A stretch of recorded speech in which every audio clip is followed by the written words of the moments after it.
Recording in progress. Good evening. I would like to call the August 28th, 2025 special closed session City Council meeting to order. I would like to point out that this meeting is being hosted through a live stream on the city's website, and I want to remind the council to have their microphones turned on and positioned so the audience can hear. City Clerk, may we have a roll call, please? Thank you, Mayor. Councilmember Clark. Present. Councilmember Lodge. And accounted for. Councilmember Males. I'm here. Mayor Pro Tem Krupa. Here. Mayor Peterson. Here. All members are present. At this time, members of the public may only comment on an item appearing on the special closed agenda.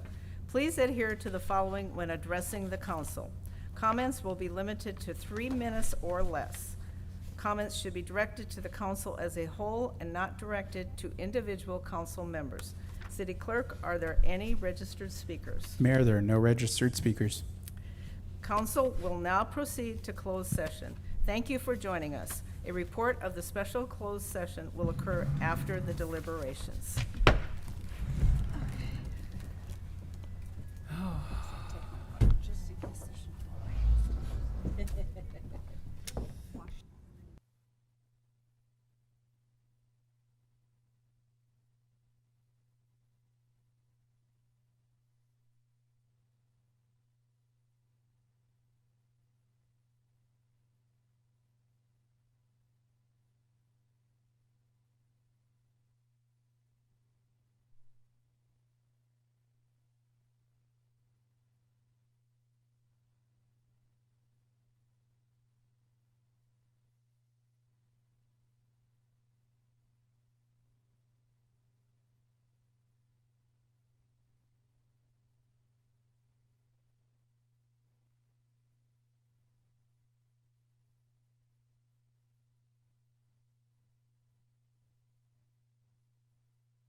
Test.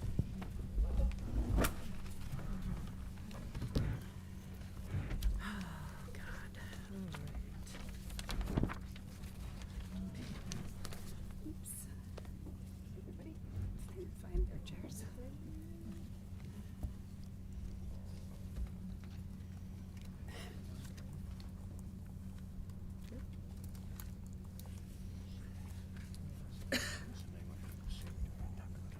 I know, and I see that.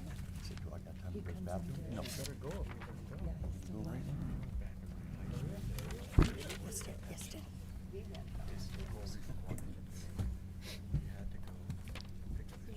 Let John know you're going.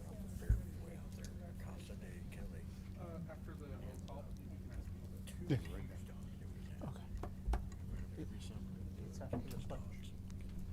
Should we excuse him to go to the bathroom? I know. Yeah? Yeah, he is. Where did Tommy? Where am I at? Tom.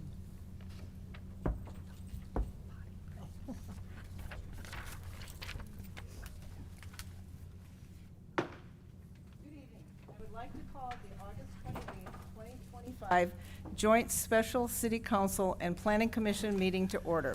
I want to point out that this meeting is being streamed live on the city's website. I would like to remind the council and commissioners to have their microphones turned on and positioned so that the audience can hear them clearly. Before we begin the roll call, I wanted to give a special thanks to the chair and planning commissioners for joining us tonight as we hope to work collaboratively and provide comments to staff for future success of the Hemet Historic Theater Expansion Project. City Clerk, may we have a roll call, please? Thank you, Mayor. Councilmember Clark. Present. Councilmember Lodge. Restroom. Councilmember Males. Here. Mayor Pro Tem Krupa. Here. Mayor Peterson. Here. Chair Beamsdorfer. Here. Commissioner Barahona. Here. Commissioner Hill. Here. Commissioner Viramontes. Here. Commissioner Worth. Here. Let the record reflect that all members are present, with Councilmember Lodge returning to the dais as we speak.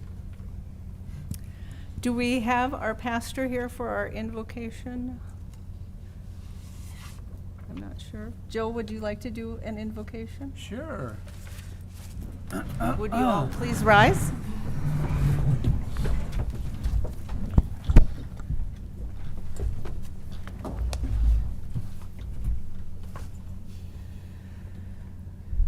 Father God, we come before you and we ask you to please just bring knowledge to this council meeting and planning commission meeting combined, Father God, and doing the best we can for our city to bring hope and joy and bring this historic Hemet Theater to prosperity, Father God. Build it, and they say if you build it, they'll come. So we ask you to be with us and to guide us in this venture and to give us wisdom. In Jesus Christ's name I pray. Amen. Amen. Amen. Councilmember Lodge, will you lead us in the Pledge of Allegiance, please? Ready? Begin. Thank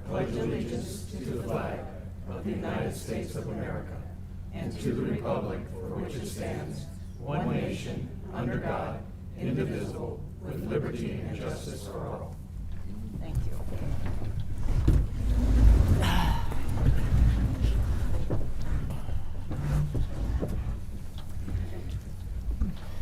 We will now move to the city attorney's report from the special closed session. City attorney, can we get a report out?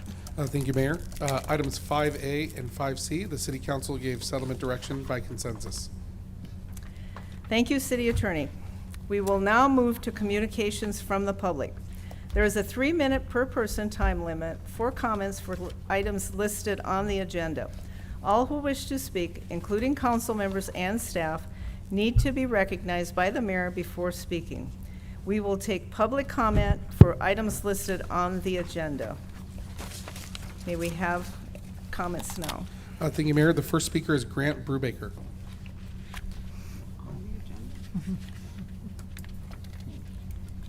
Good evening. I'm not sure if now's the proper time or if we wait till the actual agenda item is called for, but I'll let it go right now if you guys would entertain me. Mayor, council, commissioners, thank you for having me here this evening. I'm here to discuss the Hemet Fire Urgency Ordinance and some of the concerns I have with it. Looking over it, it just does not make a whole lot of sense to me. As the council's aware, I've communicated via email with you recently and as recently as this morning. And I would like to start by saying that Chief Webb actually did reach out and sat down with me, and I have gained a huge amount of respect and appreciation for him and his professionalism. So I commend him on that. We discussed some of my concerns, and he did his best to answer them. And some of them are policy matters, which falls on your lap. I'm a little confused in the urgency ordinance, and maybe it'll be confused or be discussed later on, if the need for this ordinance to, in response to the AB 306 bill. As staff report states, it's in order to provide opportunity to develop standards without having to wait 6 years. This circumvention of the state law defeats the whole purpose of stability. From a development standpoint, an engineering standpoint, a real estate standpoint, all of which I have extensive background in, people want to know what the rules are. They want to know what they're going to be next year. Projects take years to plan, years to develop. To know that they could change next week, next year, is not beneficial, and it's definitely not business or development friendly. In the last paragraph of the staff report, the second portion of it says the urgency findings established amendments are, by their very nature, wildfire mitigation standards, place them squarely within the AB 306's express exemptions. So if these items are, in staff's words, squarely within the exemption of having to wait for the 6-year moratorium, where's the urgency? It doesn't seem to be necessary for that point. I would also ask questions regarding how this integrates within the strategic plan. I can't imagine how any of this would enhance the visual appearance of the community or make it attractive or reduce blight. It does not provide resources to businesses. In fact, it creates extra requirements, extra inspections, and extra cost to already struggling local businesses. As it's written right now, there's a big concern with transparency and just blanket authority that has the potential for being abused. And as far as the strategic integration portion of it, those things just don't seem to be met. Thank you. That's the end of your time for your 3 minutes. Next speaker is Morgan McComas.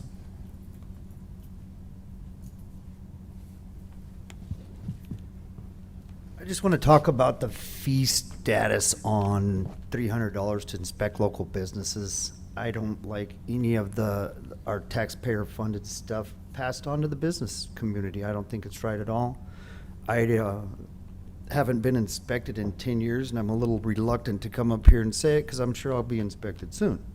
But above and beyond that, I don't think we should be paying a fire inspection fee.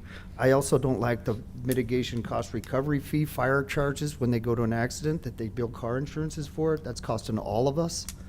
The tow truck companies are actually doing the cleanup work. I don't know what that mitigation fee's for. And I think it's just taxing. So that's kind of what I came here to say. And I'm all for the theater, and I hope that all works out good. Thank you. Mayor, that concludes our public comments. Thank you.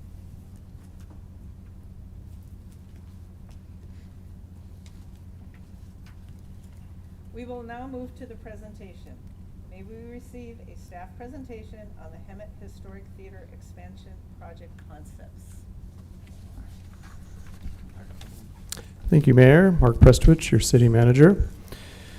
Want to first congratulate the city council for taking Tuesday off, and also thank them for working on Thursday. This is the second month where they take a recess in the second meeting in August, but they're back at work tonight. So I'm going to provide some introductory comments, a little background on the theater, and some specific actions that have happened over the past year specifically. I'm going to make some comments on tonight's focus and a bit on format. So I'm going to begin with some background. So on March 22nd, 2024, the City Council and the city was approached by the Historic Hemet Theater Board requesting that the city pursue acquisition of 2 adjacent parcels. So the stars aligned, and for the first time in probably decades, the parcel on the left, on the west, and the parcel on the right, the east, were available. And the theater, in their letter to the city, indicated that they had hired John Loomis, who is a renowned historical architect of 30th Street Architects. His background includes working on the Lido Theater in Newport Beach, the Hollywood Theater, and the building we're in tonight. The project, as the theater described it, was envisioned to renovate the theater and to expand the seating and the performance area. And the letter indicated that they sought cooperation with the city. So the City Council initially discussed this in closed session, which is where we discuss property acquisition. They agreed to proceed with securing appraisals for both of those parcels. In the one case of the dirt parcel to the east, it was necessary for the city to do a phase 1 and subsequently a phase 2 environmental review on that property. And after that analysis, the City Council authorized advancing purchases of both properties on May 28th, 2024. Now, the property west of the theater is the property at 204 to 208 East Florida, as well as 108 North Harvard. This is an interesting parcel because it includes entrances on Harvard, the bakery, and also entrances on Florida, the Balloons and Things building. The annual lease revenue for both of the tenants today is just over $50,000, and the City Council purchased that building for $1.5 million. The parcel east of the theater, the property at 222 East Florida Avenue, was purchased by the city for $350,000. That was above what was then the independently assessed value. But the city requested assistance from the theater, and the theater worked to identify a donor of property, the Maddox family, who donated 17 plus acres to essentially the city, with the expectation that the first $160,000 would be dedicated to acquisition for the difference between the assessed value, or the appraised value, and the actual purchase price of $350,000. But there are some caveats to that that I want to share with you tonight.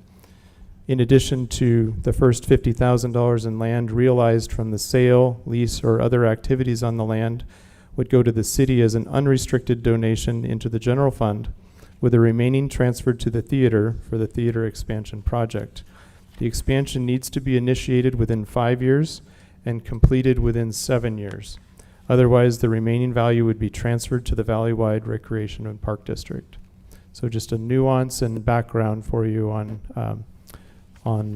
the gift of the land. Now, the focus tonight, and we're grateful that we have the Planning Commission and the City Council here, this meeting's been convened because of the prominence of the project. It's on a very important block downtown with possibly the most notable and significant architectural features on Florida Avenue. And this project presents an opportunity to serve as a catalyzing project for and to influence downtown revival and investment, and also to serve our growing community. Tonight's focus is to help the theater position the project for a future submittal to the city. They have not submitted the project yet. We're looking to this meeting to talk to you about some of the concepts that they have been working on with their architect, and to receive preliminary feedback from the City Council and the Planning Commission members. This is an opportunity for you to ask questions about the project, to hear about some of the elements and provide feedback on some of the elements that they have imagined with the use of the city's properties as well as the theater property. It's important to recognize and remember that these are early concepts and they will evolve before the submittal and during the submittal process. But your questions and preliminary feedback will help the architect identify issues to address that will help shape their eventual submittal. With the forthcoming improvements to the downtown, this project is particularly significant because we're also working on and have funding to improve the railroad corridor between Menlo and Acacia along both edges of the railroad corridor. The council has recently awarded kitchen grants to downtown businesses. There will be forthcoming recommendations on the facade improvement program and some micro grants for the downtown. We have development interest from the new owner of the Hemet Stock Farm and this conceptual project. So it's an exciting time for the downtown. Now the format for tonight will include a presentation and comments initially from the Hemet Theater Board representatives, and then Mr. Loomis, who will walk us through visions and concepts for the theater expansion. And then later, I will be requesting the City Council approve and designate an ad hoc committee to work with city staff to advance the project and participate in anticipated development agreement discussions. So with that, unless there are any questions, we'll get started, and I'll introduce Andrew Kotchek, who's the board president for the Historic Hemet Theater.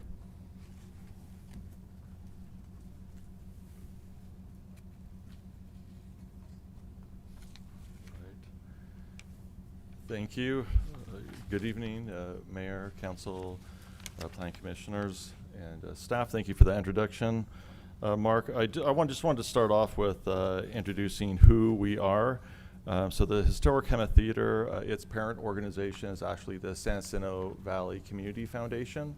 Used to be known as the Valley View Foundation, and that's been updated to be a community foundation who owns and operates the theater. Our general manager is Kitty Stanley. She can't be here tonight because she's actually hosting an event at the theater. Her background is over 10 years with Soboba and working with their marketing and development department, and she rose from the bottom of the ranks to the top at Soboba. So we're happy to have her here with us.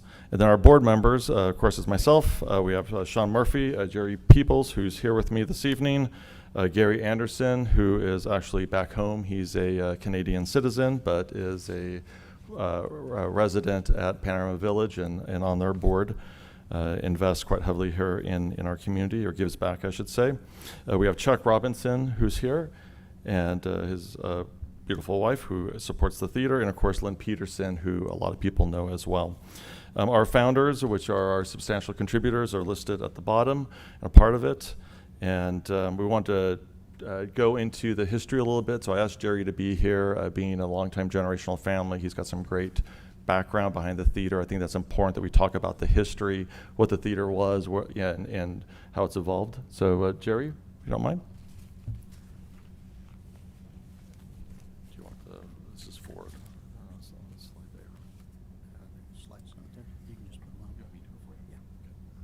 there. Good evening. Thank you for allowing us this time. Jerry Peebles, board member on the Historic Theater Board.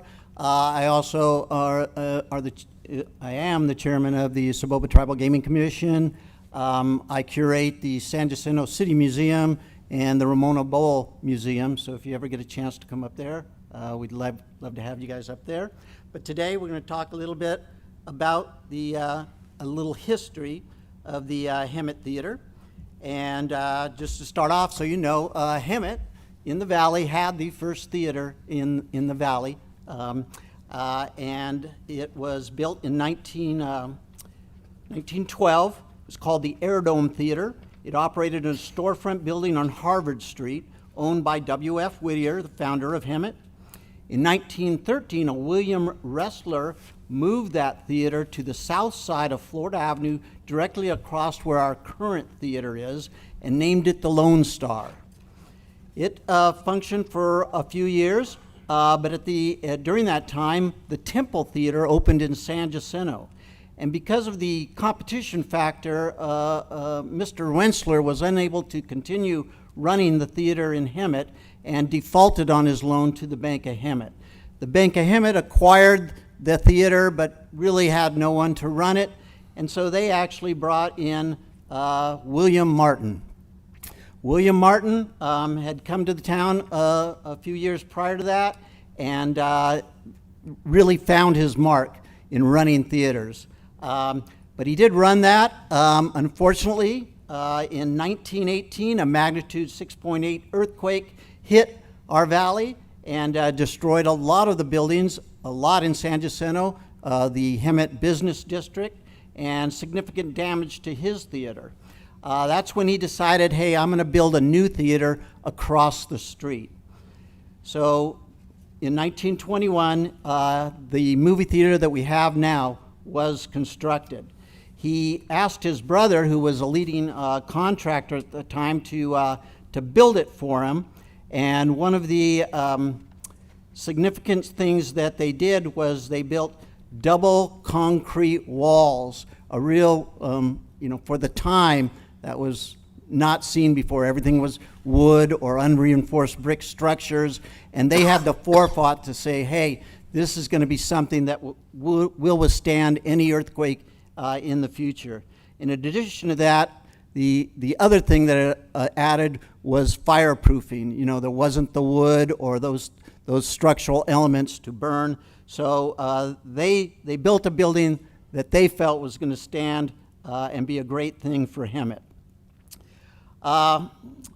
So moving from there, the theater has been, over the time, the theater has been renovated a couple of times, once back in the 40s and again in the 60s. That's when the original marquee, pointed marquee, was replaced by the flat marquee that you see that we have today. After that, he continued to buy properties in the valley. Mr. Martin eventually acquired the theater in San Jacinto, the Saboba Theater at that time. He renamed it the San Jacinto Theater, and then he also acquired the Hemoceno Drive-In Theater.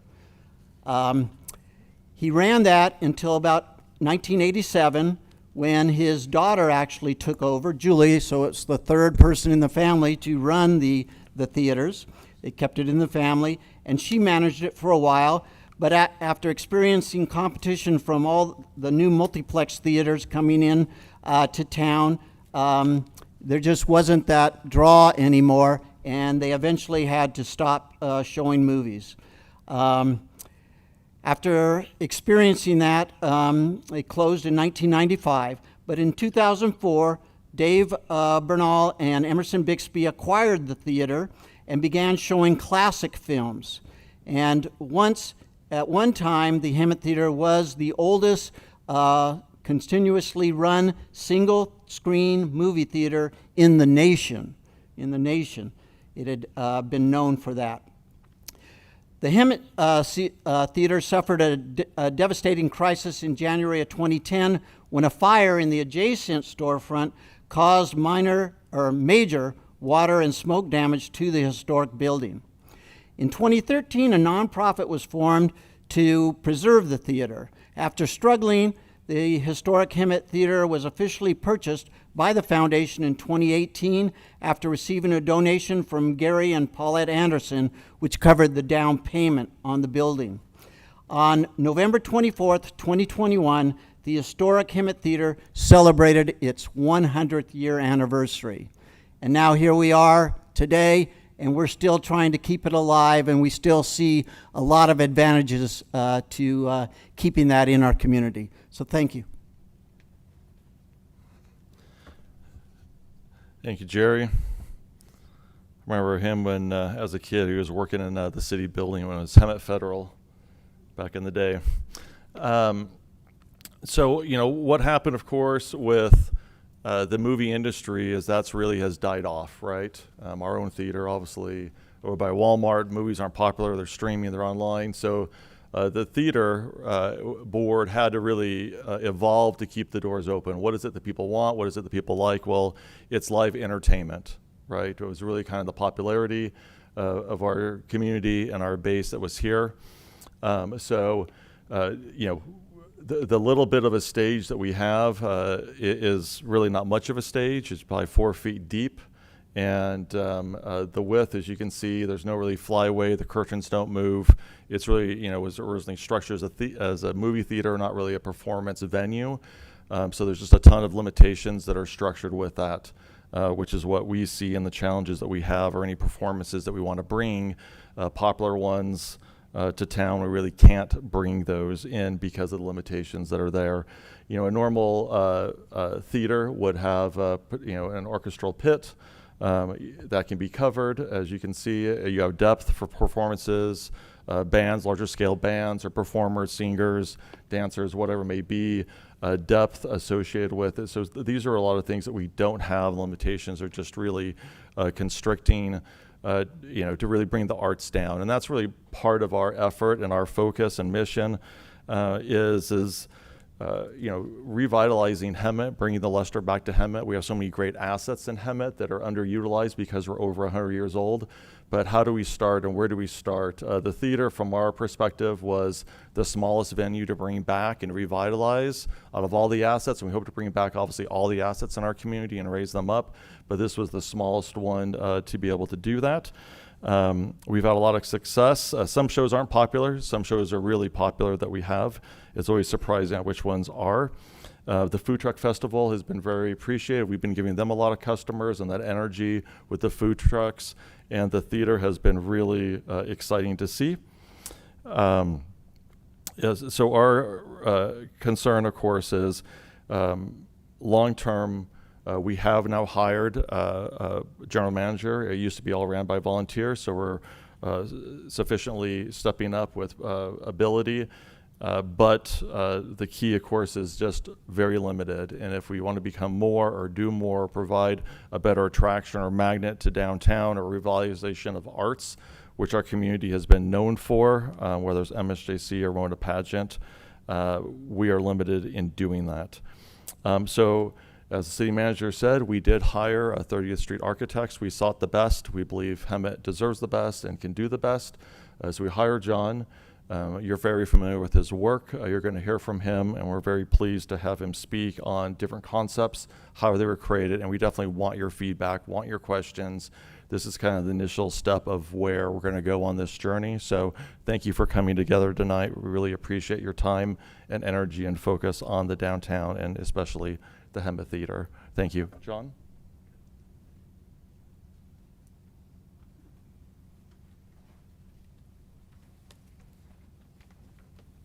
Mind you, he spends his summer in Burgundy, France, just came back from New York and came back for this. So thank you, John. Appreciate you being here. You're welcome. Yeah, the last time I talked to you guys, I was, it was a Zoom about 11 o'clock at night, and I was in France and you were here. So anyway, my wife has a house in Burgundy. Anyway, it's a pleasure to see you all again and to work on this building. My usual task is to work on an unreinforced masonry building and try and make it stand up forever. And when the owner rebuilt the theater, he wanted it to last, and it's lasted over 100 years. So my job is easier, but the theater has a lot of constraints, and I just kind of want to go over kind of how we got to some of the goals that we are expressing tonight in our design. The thing we're trying to do is to make this the first building block in revitalizing downtown Hemet. And the theater has a lot going for it. It's also highly constrained. It has, you know, limited number of seats. As Andrew was mentioning, the stage is very tiny, and when you have a tribute band, you know, there's no seats in the first 25 feet because everybody dances during the show. The good news is that people spend money to come and do it, and they're almost always packed, sold out. And so there's an interest in entertainment here.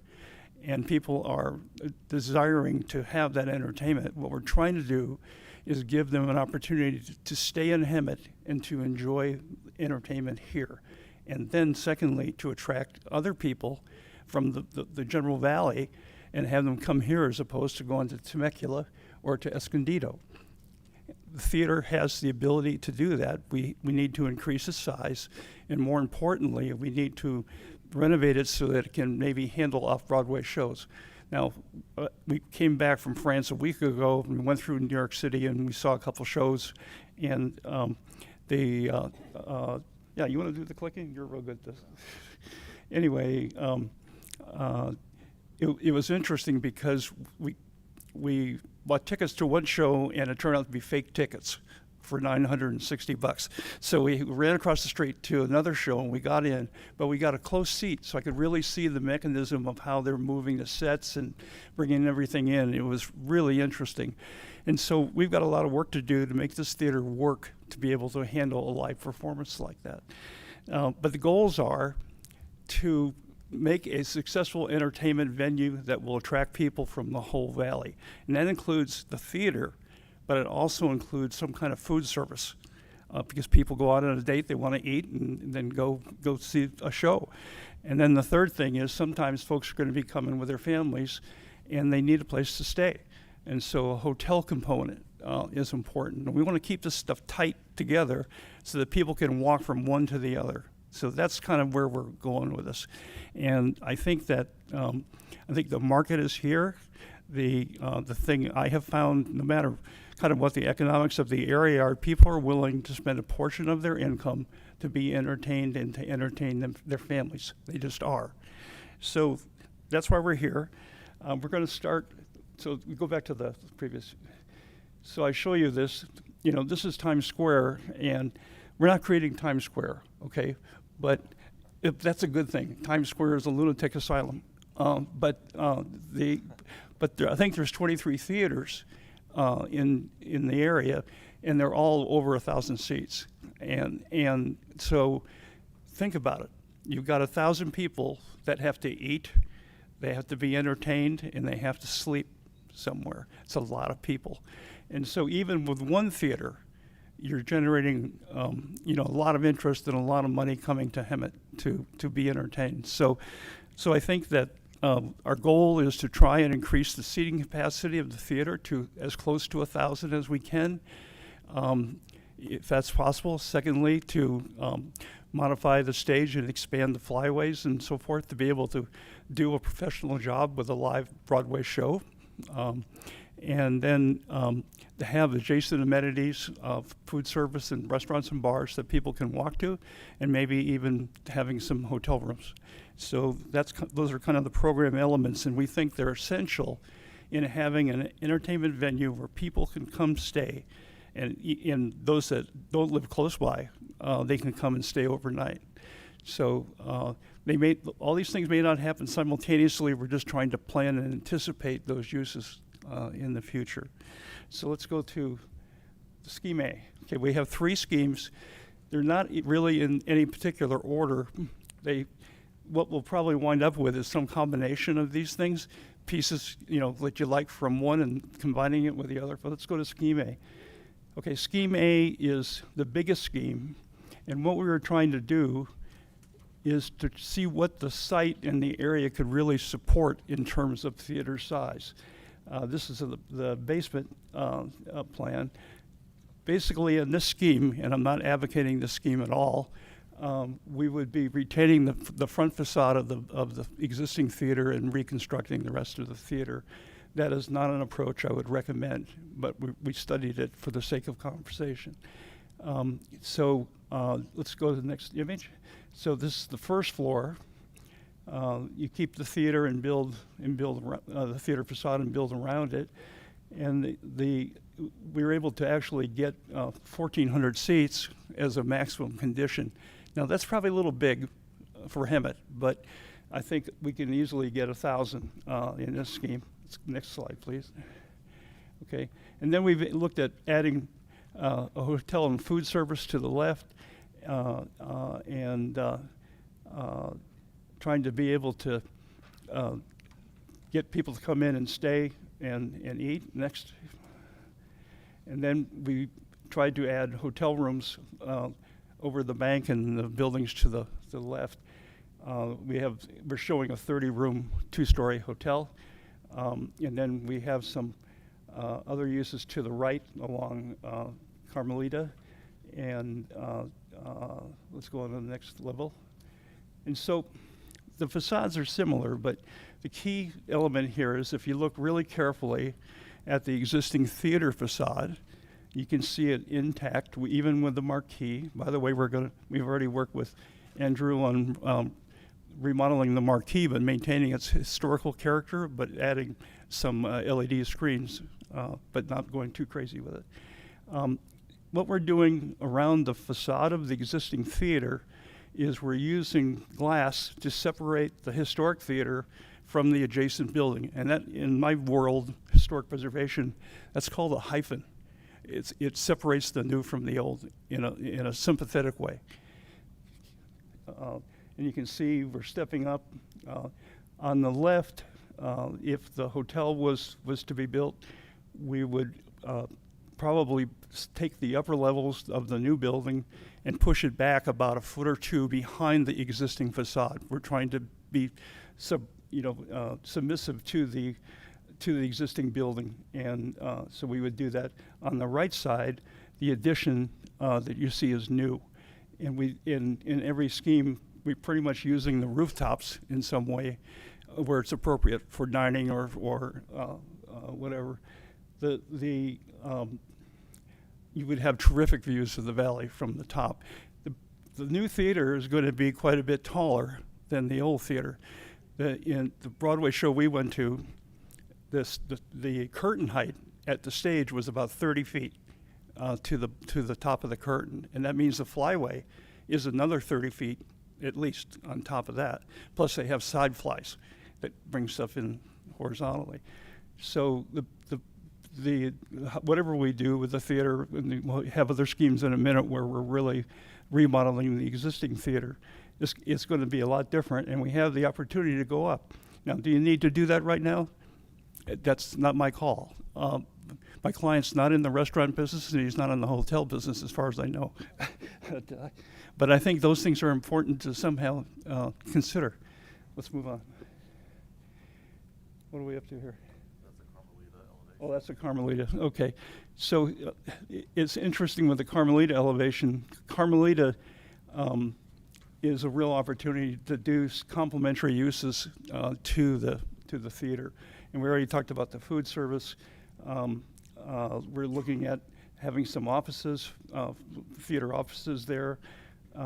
In the next scheme, you're going to see a black box theater. I don't know if you've ever been to a black box theater, but they're really cool. And they're versatile kind of cubes that have seating that goes vertically on all 4 sides. And it's a very creative environment, and you can have all kinds of shows there. And it's very small. It's only going to seat maybe not even 100 people. But it's really a complimentary event because you can do a lot of stuff for kids, for example. Next, Scheme B. Scheme B is a reuse of the existing theater and remodeling it. And that's the basement. Let's move on. And then we get into, wow, what happened to that? We get into expanding the theater, building, pushing the stage back, and trying to get more seats in. Now, in schemes B and C, we wind up with about 941 maximum seats. So we get close to the 1,000. We didn't quite get there, but close enough for horseshoes. In this case, and we have a balcony. We're proposing a food service use on these schemes to the left. On one of the schemes, we're showing a food court. Food courts are really popular now, especially in California. The idea is if you bring your family, everybody likes different things to eat, right? And so you have a food court that has 5 or 6 or 10 different foods, so everybody's happy. And plus, we're looking at adjacent amenities for kids. And I think the idea with this scheme, and Andrew can talk more about the operation, but we really want it to be a venue that can be used by kids during the day and in the morning, and then convert to an adult venue in the evening. And so it's used around the clock, and everybody gets to enjoy it. Let's go on. Okay, we're up to the third floor, I think. And again, we have balcony seating in the theater. We have I think the pink area is the upper level of the food court, and then we get into the hotel use. Again, we typically wind up with 30 rooms and 2 floors. We have one scheme, I think, that has 3 floors. We're trying to use the rooftops. Let's go on. Let's see. And there we go on the elevation. Same kind of hyphen around the existing facade. Again, some different heights. The element to the extreme right on Carmelita, that is a lobby and stairway and an elevator that goes all the way up and serves all those levels. You can see there's a rooftop seating element right on Florida. And also we've created, in this case, dining areas at the lower level to the left, and then the hotel above. The hotel will have a lobby that will enter off of Harvard. And I love Harvard Street. I think that this project would really help energize it. And I think the scale of Harvard is great. And I believe that the compatibility of what we're trying to do here would bring more people, and the business on Harvard Street would thrive, would really thrive. Next. Okay, so we are looking now at Carmelita. Again, a little different treatment. We have office uses, and we have other uses planned along there. This is also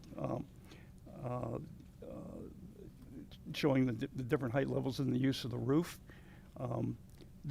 Our idea on the theater is the waiting line to get into the theater would wrap around Carmelita and come down Carmelita. Next, Scheme C. Okay, Scheme C is again a reuse of the theater, the basement area. The big thing with theaters, you need a lot of storage, and so trying to utilize as much of the site as possible is important. Again, in this case, we are, I think this is where we're showing the Black Box Theater off of Carmelita on the right side, and a little school. There's a food service in the pink, and then the entry to the hotel is a light pink coming in from Harvard. Let's go up next. Okay, you can see now the seating, and we're proposing all new seating in the theater. We just got through doing this at Lido Theater in Newport. Anyway, we get into a 2-story food court, and then as we go further up, we see either the hotel, or we actually have a scheme where we did apartments for housing apartments versus the hotel. It's pretty much the same footprint. So anyway, these are the 3 schemes.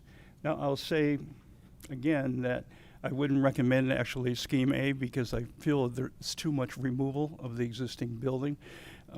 In preservation, there are standards that we follow called the Secretary of Interior Standards. There's 10 federal standards. They were formed in 1977.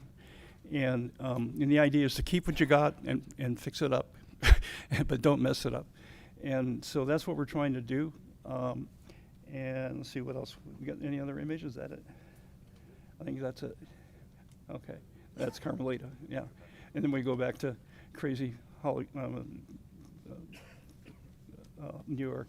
The other thing I want to just mention, we're working on the marquee, and when you're in New York City at night and you're in Times Square, it is so unbelievably overwhelming because everything is electronic and LED screen. I mean, and there's no differentiation.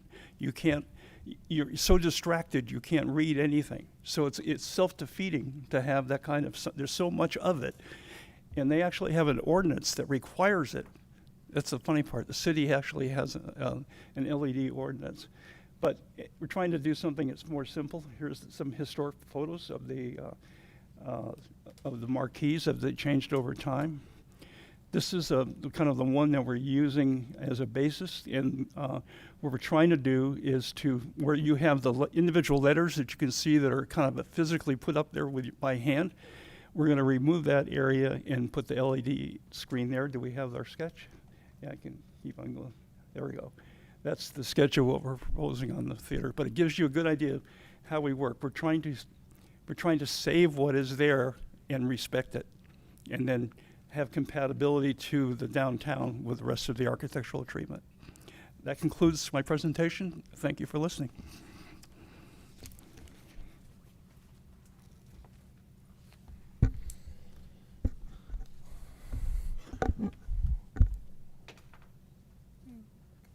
So, thank you, John, for that. So as you can see, with the popularity of the live performances that we're having, what's really nice about this is that it's bringing our population down who has disposable income to go to a show, to go out to dinner. Are people, right, that have disposable money to spend. Their discretionary income is where they're putting the dollars. And when we look at revitalizing Hemet, it's critical when you have an old town like Hemet, unlike the new communities, right? Our community is over 100 years old. And our older housing stock, our older buildings are all in the downtown area. And that's the area that screams for revitalization the most. Our new growth is around the sphere of the city, and we have that energy on the outside. And as you've heard from your economists that have come in, right, we have people now with six-figure incomes that are moving into these new homes. So we have the right people coming in, but how do we attract them to downtown? How do you turn around the core of the community, as you grow and you turn the community around? Well, it's something like this, right? The arts is an attractor where it brings people in to an area. They're going to see a performance. They're going to feel a night out. And once they feel safe, right, you start training them to keep coming down. You're doing that with your food truck festival, where people are coming down. They're coming down with their families. They're staying, they're coming down and they're realizing, this is a nice place to spend the evening. And so when you focus on the arts or an asset like this that we already have, how many communities has a theater downtown? Not many. And that's one of the treasures about Hemet is that we have so many great assets, whether it's the college, the airport, Ramona Bowl, the Hemet Theater, the Santa Fe Depot. We have these great assets that so many communities don't have. And so, our passion is how do we help the community turn around? And with success, the people resoundingly like to come down. As I said, not every show is a huge success, but many shows are just an outstanding success where people come back and rave and review about that. But it's not only been a success with our attendees. I show this Salvador Dali, Les Giraffe, on the screen because this is one of many pieces of art that have been donated to the theater. We have nearly 100 pieces of a collection that's been donated to us. Another one here is George Segal, if you know who Segal is. So we have donors that are energized about what you're doing. We haven't seen this before where dollars are coming in, whether it's the Maddoxes with the land donation or these art contributions that are coming in to help spur on the city, to help turn us around, to help the vision of revitalizing the theater and the direction that we're going in. We've raised over $1 million in assets and contributions recently, and the energy is phenomenal. We appreciate your CDBG grant the last couple of years. The county has done the same thing with grant money as well. So there's really a nice PPP partnership that we're seeing happening in Hemet. And this is, I think, a part of the turnaround story is something like this that will attract dollars in. And that's one of the benefits, not to belabor this, but it's really one of the benefits of tourism is that it brings dollars into a community that normally wouldn't be here from people on the outside. They leave it and they go home, right? And we do that. Wine Country, we go there, we leave our money, we go home. Or we go to Stagecoach Festival, leave our money, go home, or shopping account. But here, right, we have these assets where we can bring people in, they leave their money here, and they go home, right? So this is part of our long-term vision of revitalizing Hemet on that side. So where we're going from here is we are launching a feasibility report. We're paying for this study to occur because we don't have all the answers, right? We definitely want to know your questions and try to get you some answers, but the same thing for the public. What is the market? We know that the Broadway shows are selling out, right? Wicked is so popular it became a movie. There's things like that are happening. Hamilton, the same thing, right? I mean, my kids at Western Science Center were talking nonstop about Hamilton, and the same thing for live performances. So there's a real keen interest with that.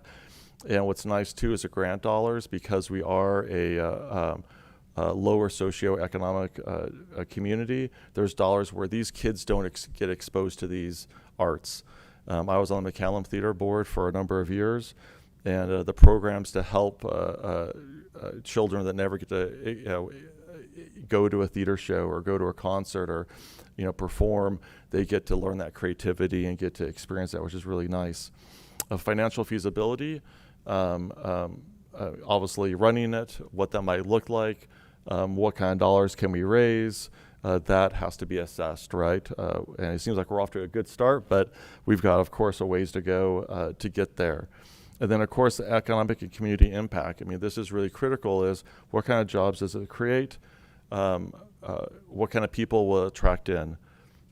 Dollar for dollar, just like a business coming in, what does that return to the community? What does that return? So, if we're able to bring in, 1,000 people 2 or 3 nights a week downtown, what does that turn into with other jobs, other restaurants, other businesses coming in? It has that multiplier effect, right? So we're going to work to understand what that is. And then site and technical feasibility. As you heard, we've been very limited, and the stars aligned in many numerous ways where both properties came up for sale at the same time. And we're here. We have donors that are on board. We've had small grants that have come on board. And of course, here we are talking about it. So this hasn't happened in a very, very long time for the city, but understanding the site, the footprint, how do we expand backwards? Because the stage, right, we need that depth, the technical feasibility of the location, and what we would need to actually have a proper stage. It needs to be understood. The risk assessment, what are those risks, right? There's always risk in a situation. What are they, right? What if we build 1,000 seats and 1,000 people don't show up? Or what if we build this and there isn't the operational revenue to operate it, right? There's all kinds of different risks that are associated with these sort of events. So we have to understand what those are, and we'll be reporting on that. And then stakeholder engagement. So the community impact and the stakeholder engagement are both ones where we're going to be holding community meetings, right? We want to be meeting with the community. We want to have stakeholders that are involved, the business community, the downtown community, what people like to see involved with it. And then, of course, what is the project timeline on something like this? As you can see, you gave us a very short time frame to do this, and we love operating under pressure, but let's not let grass grow under our feet, right? Let's seize the day and move forward. And then we're going to conclude everything and provide a recommendation back to you as well. So that's kind of what our feasibility that we're paying for will perform, and that's those items there. And at this point, we can open up for questions to everybody. We have everybody here available for Q&A. I have a John, quick let's start question. Yep. Who is doing your analysis? Who's doing your? John, they're asking about who's doing the feasibility analysis, and I think you've put together a pretty good team of different resources. Yeah, I forgot to mention that. I'm glad you brought it. So the next steps for us, and I've already gotten proposals from several people. We're bringing in a structural engineering team, one of our best structural engineers, to do a structural feasibility study on the building. And that building has sustained itself very well over time, but it certainly doesn't meet today's code, obviously. And we're increasing the occupancy, so we need to deal with this question. Secondly, and I haven't gone over this with Andrew yet, but I've been talking to one of the best theater consultants in the United States about coming on board and helping make this real. And we need that because they have specific experience in doing some crazy things that in the theaters I've worked on I haven't done. So I know what I don't know, and we'll be bringing in those folks that have that expertise. What's their name? What's that? What's their name? Their name is, they are called Theater DNA, and they're based in Los Angeles, and they are sensational. Thank you. Thank you. Who's doing your marketing analysis? Is this just a local by you guys or by the board? Or? No. I'm sorry. So we are going to be working not only with John, the Theater DNA group, but we've asked him to assemble all the teams basically, right? So right now we're getting the bids and the quotes. So we're building our RFP process. So just like the city would do where you build what you want and what you expect, we're building that right now. We've asked him to start lining up all the different templates on his list, and we're acquiring our own list as well, or other groups that we're a part of. So I'm involved with the Temecula Theater group that built the Temecula Theater, and then same thing with the McCallum Theater.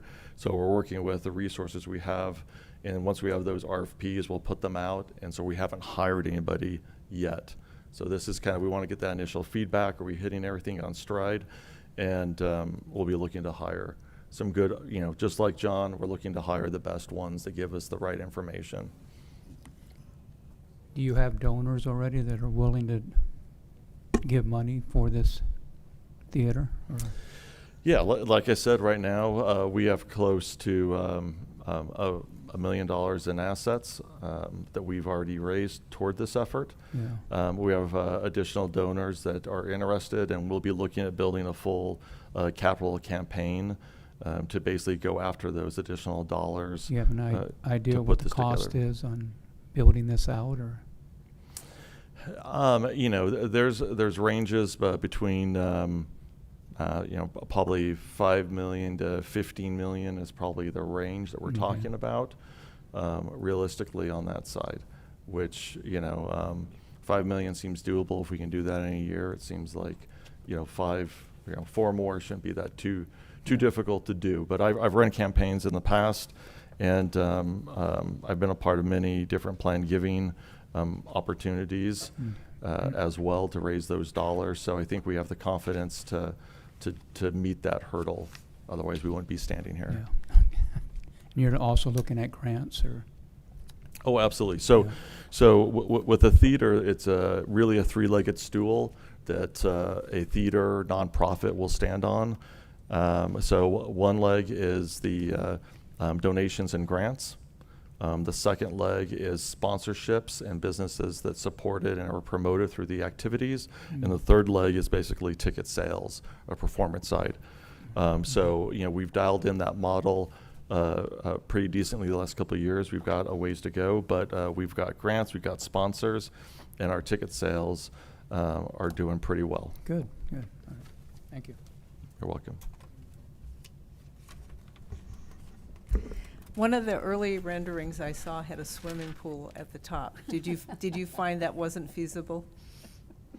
Well, I don't build hotels. I stay at hotels, and I gotta tell you, when there's one on top, I usually stay there.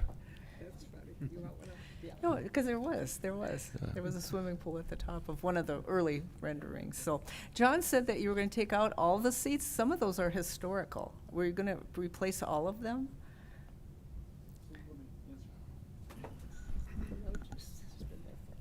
We will take a look at them. The ADA requirements are much different today than they didn't exist, obviously, when the theater was built. So there are a lot of rules regarding the seating. But if we're able to refurbish and reuse the seats, we will do so. We did at Lido Theater, I think it's about 600 seats. We were able to reuse about half of the seats. Okay. So, okay. Okay. Yeah, that's a big part of the challenge, is the ADA challenges. We're trying to, the bathrooms that we have, are a constant challenge for us. The ADA capacity or capability is a constant challenge for us. So those are a few of the normal operational pieces we're trying to fix. But whatever we can preserve, I mean, we're definitely taking pride, and many people have put their names on it. Donors have contributed to the different seats. I think even our city manager has as well. So that's critical. I think, Tom, your name's on one as well, if I remember correctly. So we're going to try to preserve everything we can. Okay. You can sell the seats back to them if you take them out. And what about parking? boy, I'll play. Geez, Mayor Pro Tem, what do you think about parking? Do we have enough parking downtown? Yeah, I was going to talk to you about that. This, I look at this and go, wow. But when I moved here, Temecula was nothing. And look at Temecula now, and it's wow. And their downtown, what looks like Old Town Temecula is actually New Town Temecula, because I think there's 2 original buildings that are left in downtown Temecula. I think we're very fortunate that we have been able to preserve as much as we have as far as original structures from the late 1800s and early 1900s. But at the same time, the cost to renovate sometimes exceeds demolition and building from the ground up. We did that at the depot. It cost us more to save it than it would have to tear it down and build a new one. But there is something about history, and the preservation of history, I think, is extremely important in our community. But looking at this, and I will say I've been doing some research on performing arts and just theaters in general. A few weeks ago, I was able to attend a concert at Pechanga. That's 1,200 seats. I thought that's way, way too big for our community. And yet, in which I think it is. I think 1,200 is a little bit over the top. But so many of the combining musical entertainment with live theater has to take the 2 different components into effect. Where you go to an opera or live performing theater, it's usually a smaller venue, but still up to 400 or 500 seats. You go with live entertainment as far as musical and bands and orchestras and things like that, then you get into the 1,000+ seats. And we have a few surrounding us. I mean, Escondido is a prime example. The Fox is a prime example.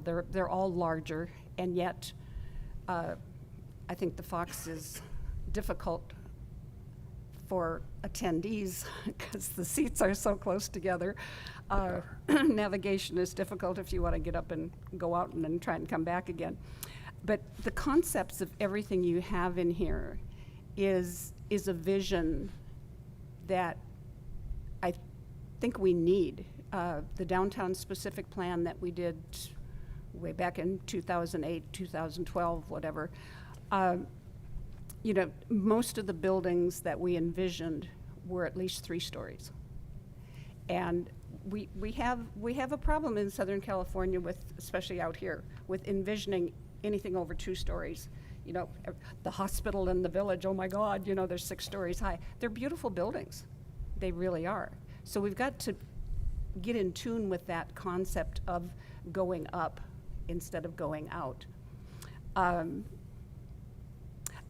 I like this idea. I think it's absolutely wonderful, but one of the ideas that I was thinking of in this, it's like, okay, you've got this on Florida, you've got it on Carmelita and Harvard accesses, but what we also need to do is focus to the north, because the plan that was brought up, oh gosh, I don't know, maybe back in the 90s, when the concept of the library was brought up, and City Hall is the sister building over on that side, the Simpsons Center with a meeting space and green out in front, which takes across the street. So doing this, there has to be, in my mind, some type of a flow that comes this direction and includes not only this area on Florida Avenue, but includes coming all the way this way up to Devonshire and probably a little further, because then you do have the stock farm. You have the proposed transit center across the street. So in looking at this, it's not just this. It's the whole concept of downtown. So it's a bigger picture than this, but this is awesome. It's whichever rendition it is, I like the black box. That to me that's where you have jazz music and smaller venues, but also any consideration that, The property line in back of the theater has the easement and then an existing building that used to be a restaurant for Los Altos. So I mean, even that, I mean, there's opportunities to really, really have a vision for this, and it's going to take time, and it's going to take a lot of money and a lot of work. But getting started is the first step. Putting something down on paper and saying, look at this, can we do it? What do we need to change? How is it going to impact everything? And to your question, I think we have enough parking. That's my 2 cents. Yeah, and we do have, I mean, obviously the parking here at the library and drawing people to walk or buy what used to be sale drugs back there in the back. I mean, there's a lot, or even across Florida, right, behind Shooters. I mean, there's a lot of different parking lots in different areas, right, that we'd love to see people park. I'm sure they would love to charge for parking if there was, right, just like you go to any city and you pay for parking in those areas. And you know, to your point, Mayor Pro Tem, you know, the design of the theater is to withstand the test of time, right? So this isn't just a 10-year theater that we want to look at developing, right? This theater we have now is over 100 years old, right? So we have to have the foresight and thought that what we're building, we want to last another 100 years, right? And if you can imagine where we're going to be in 100 years, right? We don't want to have to keep coming back. So let's, you know, you have to have the foresight to give it the capacity of the future, right? Not just where we're at today. You know, it's a big investment, but it's also probably won't have a chance again to buy the land or do a development like this because it'll probably be landlocked and whatever else in another 50 years or whatever it is, right? So we kind of have this opportunity, and that's why it's critical to say, you know, think outside the box, literally, of, you know, if we were going to do this, what are we going to do? And we're far enough away from all the major theaters, and none of them are really doing what we're talking about either. As you're aware, a lot of other communities now are trying to take stake of certain things, right? We now hear there's an outdoor amphitheater by one community that's building it. Well, right, we have an outdoor amphitheater. Why is somebody else building an outdoor amphitheater? So these are things where, you know, there's not going to be 2 stagecoaches or 2, so we have an opportunity here to make something that is really unique and attract people in from out of town. And I understand that downtown needs work, and we're working on downtown. I get it. And it's challenged, right? We're dealing with those challenges, and you guys are facing it head on. But it's just like going to the Staples Center or going into some of these LA neighborhoods you normally probably wouldn't go to, but they have a great show and a great performance, so you do, right? And that's how that starts. And now you look at SoFi and that whole area, and it's turning around. So we're not like going to be that large, obviously, but the concept of people coming in to see a quality performance happens. I do it. You've done it if you've been to any of those venues. And it starts to be a catalyst to turn around the downtown. So that's the idea, right, is that's how that starts for the long run. Yeah. One of the things a few years ago, quite a few years ago, when Brian Nakamura was here as city manager, we had gone to a league meeting up in Sacramento, and we took a little side trip to Lodi, which is where he grew up. And Lodi had an old high school that was kind of run down and whatever, and they were going to demolish it because they were building a new high school, and the citizens just said that needs to be preserved. It's now a performing arts center, and they have built up around it to have community spaces indoors and outdoors and part of a school. It's absolutely a phenomenal place. And they were able to use that historical aspect and it's about 780 seats in that theater. It's absolutely gorgeous. So yeah, it's good. It's good to do. It's amazing. My turn. You knew this was coming. I saw Charlie Brown, Snoopy, at the theater, and I think it was 5 years old. And I remember waiting under the kiosk and all. It was the other, not what it looks like now, but before. So in Humboldt County, we had downtown very much like our downtown that needed revitalization. And I happened to live there during that time and mingled within the city. And they took the old Bank of Lolita, which had been the original theater.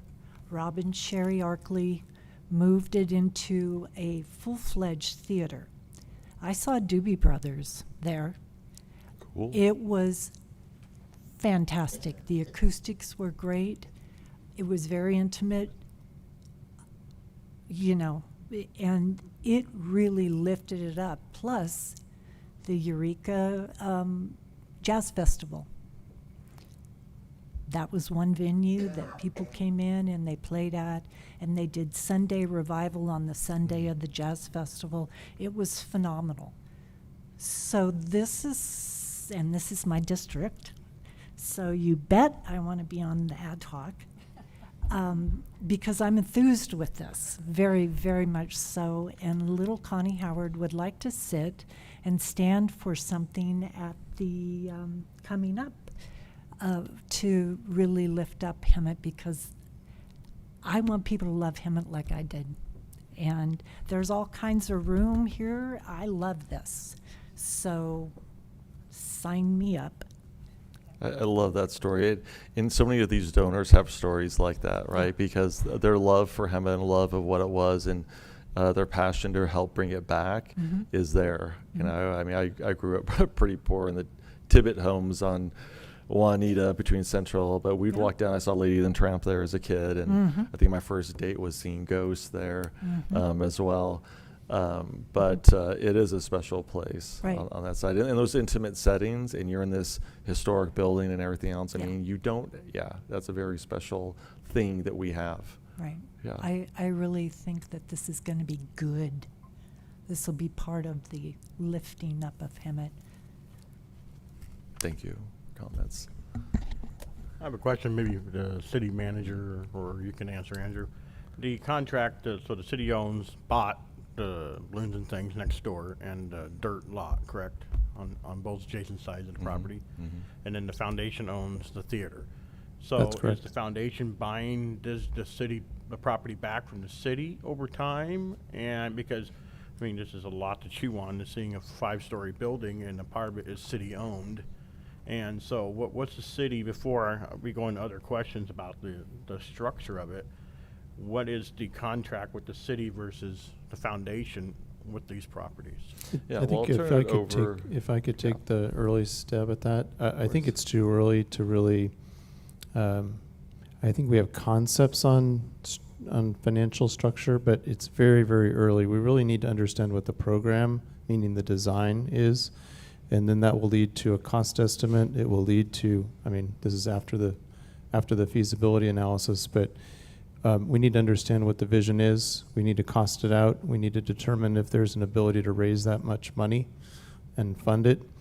And there may need to be some creative ways that we fundraise or create value out of the vision. So I can imagine a lot of different paths. I think that will certainly take a lot of effort as we navigate through it. But you're right. The city owns the Balloons and Things building that also wanders out to Harvard Street through the Panaderia.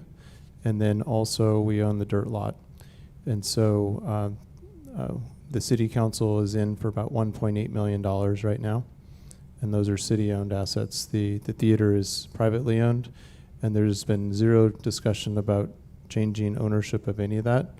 But I think we'll need to talk about what are the ways that we help fund, how do we come together and collaborate in order to finance this project.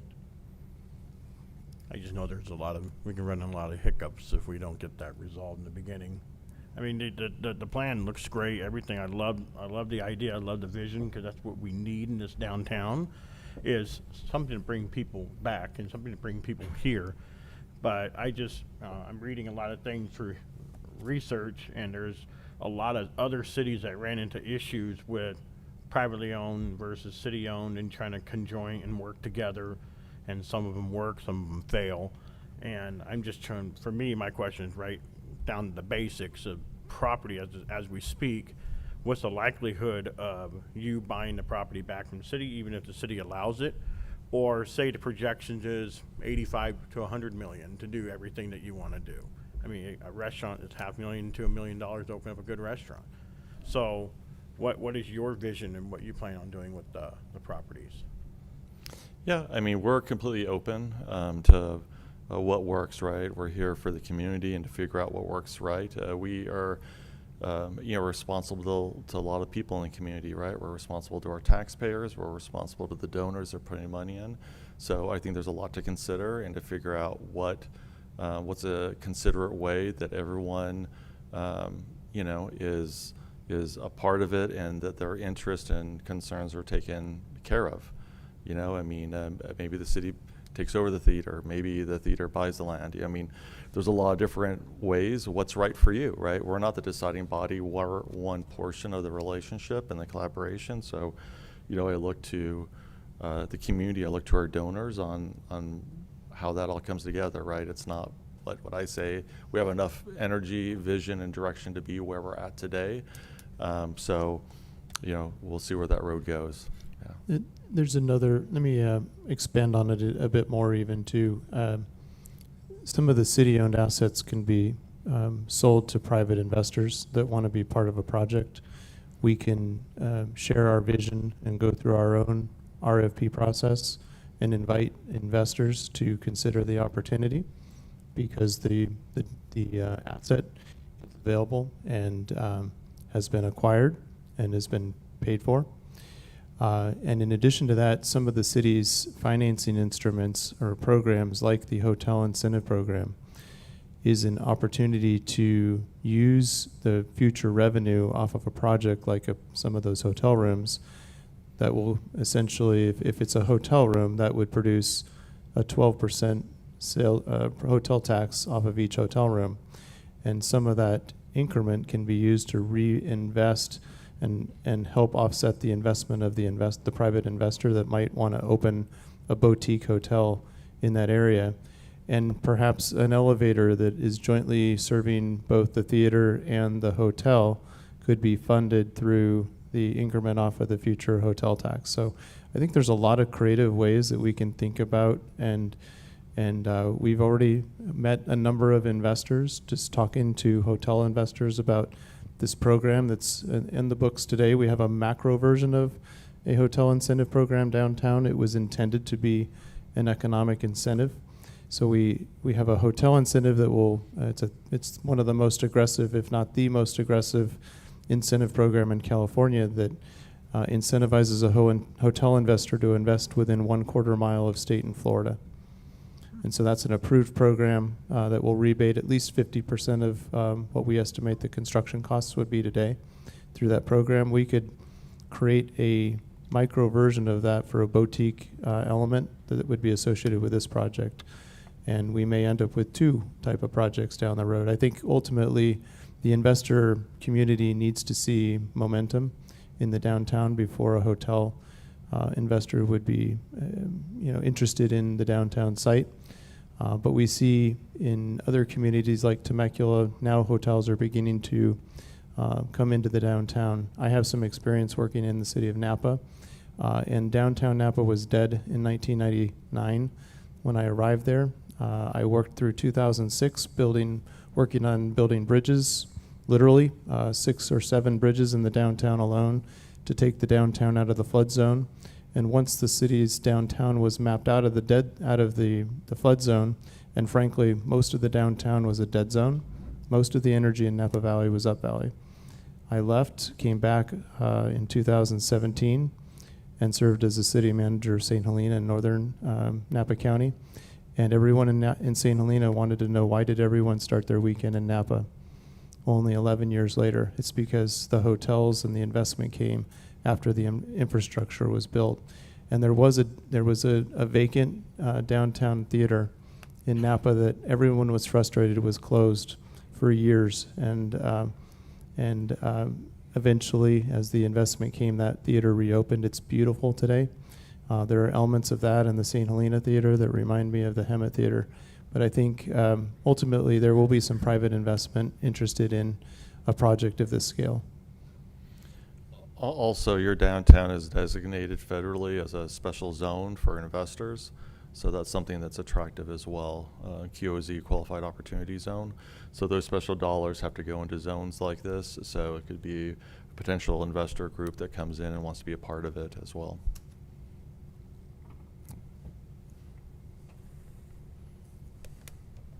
Hi, so I don't really have any questions, but just a comment that I moved here in 2016 from Orange County, and being in Orange County, there's a lot of entertainment. I grew up in the Irvine Spectrum area in Lake Forest, so I was there in early, I believe, 1996, and when I graduated high school in 2000, it was growing, and I came back to California after moving out from California, and I saw how much it had expanded. I didn't even recognize it as the Irvine Spectrum. And so there's a lot of entertainment. And so moving here, I did drive downtown, and I did pass the movie theater a few times. And every time I would drive past it, I was always wondering if anything was going to happen with that, because it's just beautiful on the outside. I know that there's a lot of opportunity. So I'm really excited for this project and just to see what's coming, because it's a beautiful location. So. And I appreciate those comments. Our community is starving for it. When I was in San Jacinto, we started the Hot August Night concerts at Estadio Mansion, opened that up. It's done very well. You're doing your concerts now in a park. The drone show. People are yearning for stuff like that and live activity and entertainment on that side. So appreciate your comments. So Andrew, Jerry, John, thank you for bringing this to the city here. This is just fantastic to see. I like the Plan C personally myself. I love the flagpole and that one area there and the layout. But please don't put a food court in there. We have enough fast food. It would be nice to have some dining in there, like a restaurant or something. So, sorry to interrupt you, but I just want to clarify. So that's not the vision of the food court. The food court would be a segue for those specialized food trucks that you have right now. So you have a lot of people now that are coming that can't afford a full-blown restaurant to have their food in.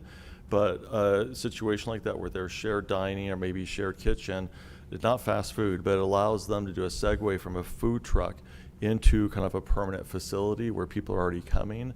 Mm-hmm. So it would be more of that home food that you're already having that people are loving at your food truck festival, but it allows them to kind of step up into something where they can't afford to have their own restaurant and have shared space.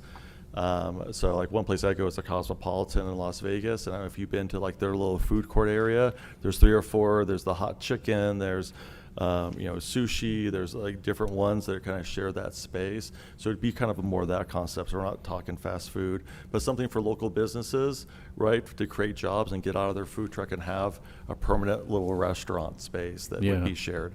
Okay. Well, I'm exciting to see what that is. My wife and I were season ticket holders to a theater in Redondo Beach. Oh. And, it was fun. It was really interesting. But it was a way for us to get out, go somewhere at a restaurant, eat dinner and a show. And I'm kind of thinking, wow, to have that here in Hemet, that would be absolutely wonderful. And if you're bringing, people from Marietta and Temecula and the surrounding areas to Hemet for a dinner and a show, it would be kind of nice to step it up. And there aren't a lot of restaurant choices here in Hemet. We have to go outside the city in order to have some decent dining. So it might be nice to have that in this downtown area as well to support the theater, especially the way you guys are laying this out and making it big time. I mean, it's I could see how you could bring some real dollars into the city with people coming in that have that exposable income, that are looking for that experience, just like we did when we went to Redondo Beach. And on that, I appreciate that. So we designed it where there is meetings space or a place like somebody wanted to come to a performance and host somebody, right? There's always sponsors of box seats or whatever sort of stuff.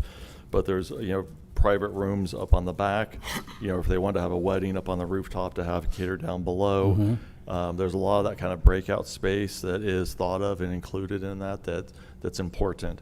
And I think, again, you know, it's about drawing the right people in. So a 99-cent store is going to bring somebody who's not really going to probably go to a restaurant and leave money behind. An entertainment venue, they are, right? They're coming out for an evening, like you stated. They're going to come out with a date or their friends, and they want to have a good time. They want to Right. spend money, and they're there to do that. Absolutely. I think it would work great. So thank you again for bringing this. And by the way, that's what our sponsors have actually loved, because we really promote our sponsors, but our sponsors have really come on board because they know that it's attracting the people in our community that have the dollars to spend. So it's actually been very successful with attracting sponsors on that side and advertising, because they realize, hey, these are the right businesses we want to go to, and it's the people that that we want to multiply, right? Yeah. And I could see how this being the first building in that downtown area, the architecture, I can't wait to see what the final architecture style is, so that maybe the rest of downtown kind of mimics that in a holistic way. It'd be kind of cool to see.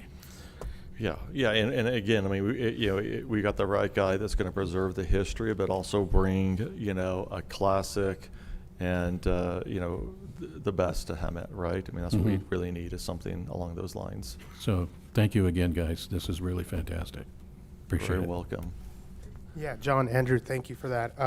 So I know our main goal is to get people from other communities to come in. But one thing about Hemet is that I know that the median age right now is 39, so it's getting younger. And with that being said, it's all about social media.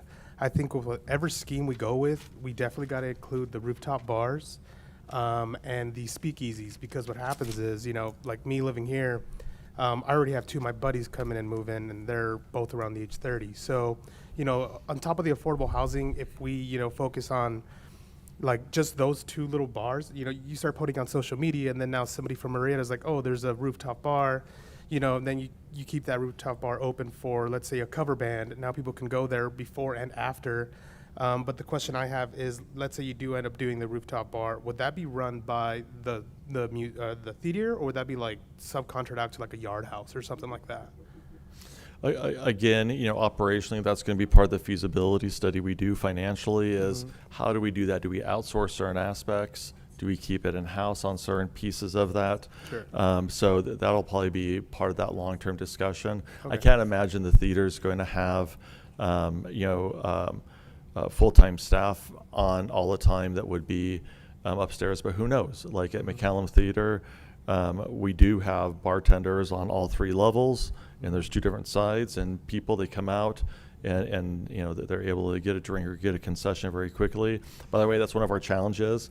Our poor volunteers and staff, we have 400 people on a sold-out show trying to come out at intermission to come to one concession stand, and we're very limited with that. It limits us on revenue as well on that side. But that's the idea, right? Is having it, and that's why the community involvement of what they want and what they see is going to be important. We'll use it for the theater, but it's also marketing for other developers. So, as your city council goes to ICSC or is out talking to developers, wherever it may be, right, we're going to have data that we're going to be able to share about what the community is looking for and what they're wanting. So that's important for us to capture. Cool. And with the improvements of the movie theater, would you guys be showing like regular films, not like like let's say classic, cult classic films? Like Councilwoman Clark said, I also went to Humboldt State. I know they had like student nights where it was like, $2 to get in, but they made all their money on the concessions and the alcohol and this and that. That might be something to look at, maybe allow to, just play Back to the Future or, something huge where people would go. The turnouts to movies in the park is really big. I'm sure those people wouldn't mind paying $2 to go inside of a brand new renovated theater, and you spend money on the concessions, the food court, and whatnot. We are running movies right now. We welcome you to come down and see a movie. We're constantly trying to invite that in. We've done film festivals as well. So we constantly try to curate that. And fortunately, the live performances is where really the attendance comes from. But again, to have that, whether it's in maybe the Black Box Theater or something like that, that was cool. Where we're not having to cool a huge facility for 10 people or something, what I mean, on the side. So we do like that. And what's great is that we do have film festivals out here. We have jazz festivals out here. So that's the energy around us, is that there's actually are a lot of other events that we can play off. You know, so when Ottawa is having their jazz festival, why can't we have some performers before or after that are swinging by and playing and performing, right? It's like, how do we have that energy? Same thing with Wine Country. There's a ton of performers playing and working off that energy to bring them in downtown. Awesome. That's good to hear. And then like the live shows, would that be like a revolving show, or is it be like people who are local, or would you be bringing other like shows out from, let's say they're based in LA, would you come have them play here for a weekend, or how does that work? Or are they all local actors? So again, I've been a part of both avenues. So, you know, we do have a good artist base here. MSJC has quite a few, and then even, you know, our local high schools, there's a lot of people that are growing up and coming out of that. And so our community has, you know, even Ramona looking at historically the performers that have gone through. So if we can feed any of that to have local artistry and have that local jobs here or internships or whatever, right? We want to do that, right? We want to be a part of that. But again, if we have to bring a show in for a weekend, right, that's a traveling Broadway show or something, you know, we want to allow that too. So to us, it's, yeah, how do we lift up this community, and who can we create those jobs and bring those entertainment acts here that we don't see, right? Yeah, that's great. Just to keep it like fresh, you know, while it's just not the same thing over and over, and people just kind of get bored of it and this and that. But yeah, that's great. That's awesome to hear. Thank you, guys. Well, and to your point, I mean, over 100 years, you could imagine how much popularity of different shows change, right? I mean, you mentioned Wicked. Folk music was totally unpopular 10 years ago, and holy cow, right? I mean, it's mainstream now, you know, on that side. Same thing with jazz or Broadway, opera. So that stuff, it just changes over 100 years, right? We want to have that flexibility to be able to adapt with the market or what's popular. Cool. That's awesome to hear. Thank you, guys. Welcome. Well, first off, I'm looking forward to the Speakeasy Bar. And then if some of those chairs aren't able to be refurbished, I'd love to have some of those in my man cave. But no, I think just first off, I have no real comments on any of the variations that were shown. I think they're all awesome. But what I'm interested in, and what I think is really exciting is the creative model that this provides for the opportunities to leverage the city's skill sets, the nonprofit skill sets, venture capital skill sets, and maybe there's, you know, I guess starting off, what's the, in terms of the next steps, market analysis, financial feasibility, is there a limit, a geographic limit? Is it just those parcels at this point that we're looking at? Is there a thought to expand that to maybe the broader downtown specific plan vicinity? Is there maybe some opportunity there to kind of leverage this as a catalyst to do a maybe a parallel update to the specific plan that integrates nicely with the concepts that are being developed here? I love the idea of having a destination, but having along the way of that destination benefits to all of the other businesses and other opportunities for our own community to benefit, as well as people coming in to see other parts of the city, to go to other restaurants. Maybe they're a block, 2 blocks, 3 blocks away. Maybe there's another hotel that's a little bit further away they have to walk, but it's all kind of integrated. This is the center, this kind of starts it, this is the catalyst for that progress. But my thought is there an opportunity to maybe partner with the city, this question for the group, to leverage the next steps in terms of this feasibility report and broaden it to maybe looking more in terms of the downtown specific plan. And I one of the things that caught my eye was, or caught my ear, was the unique opportunity to buy those 2 parcels because they came open. And in preparation for this, I started kind of just looking at the ownership of different parcels that were around the area, and it was kind of interesting. Some of the parcel, there's blocks of people that own, or blocks of parcels that are owned by certain folks, and then there's some city parcels kind of sporadically throughout. You know, it'd be interesting to kind of take a broader look at that look for opportunities where, hey, if we have kind of maybe we need some parking over here, maybe there's some a hotel opportunity over here, maybe we need to be keeping our finger on the pulse of opportunities to buy other properties that might work well with this larger concept. But the point being is this is a great opportunity to get something going. But one of the challenges that we have is in the public side is you don't generally have the capital investment. You have a vision, you have a plan, you have something you want to do, but it's dependent upon individual pieces coming in and all working well together, and sometimes that doesn't always materialize. So if we can look at it kind of in conjunction with the broader view, and I don't know if that's part of the thought process here, part of the plan, but yeah. Let me answer the question in a slightly non-traditional way. I think the council, when the council worked on the downtown specific plan, that really set the foundation. But I'm afraid that plan collected a little bit of dust, but the plan is still there, right? The zoning has changed. There are certain businesses that are allowed by right. There's a vision for an entertainment district, essentially. And I think this project needs to stand independently of some of the other complementary projects. And ultimately, the city needs to set the table for private investment. Private investment is what's going to build the renaissance of downtown. But sometimes a public project can be a catalyst to what later comes through private investment. The city is nearing a point in time here where we will be placing 15 acres downtown, just down the railroad tracks at Oakland, between Devonshire and Oakland, for investment, for mixed-use investment. So we have 3 5-acre parcels approximately that we'll be seeking proposals on investors. So imagine, multifamily units, vertical 3 or 4 floors, walkable to the downtown.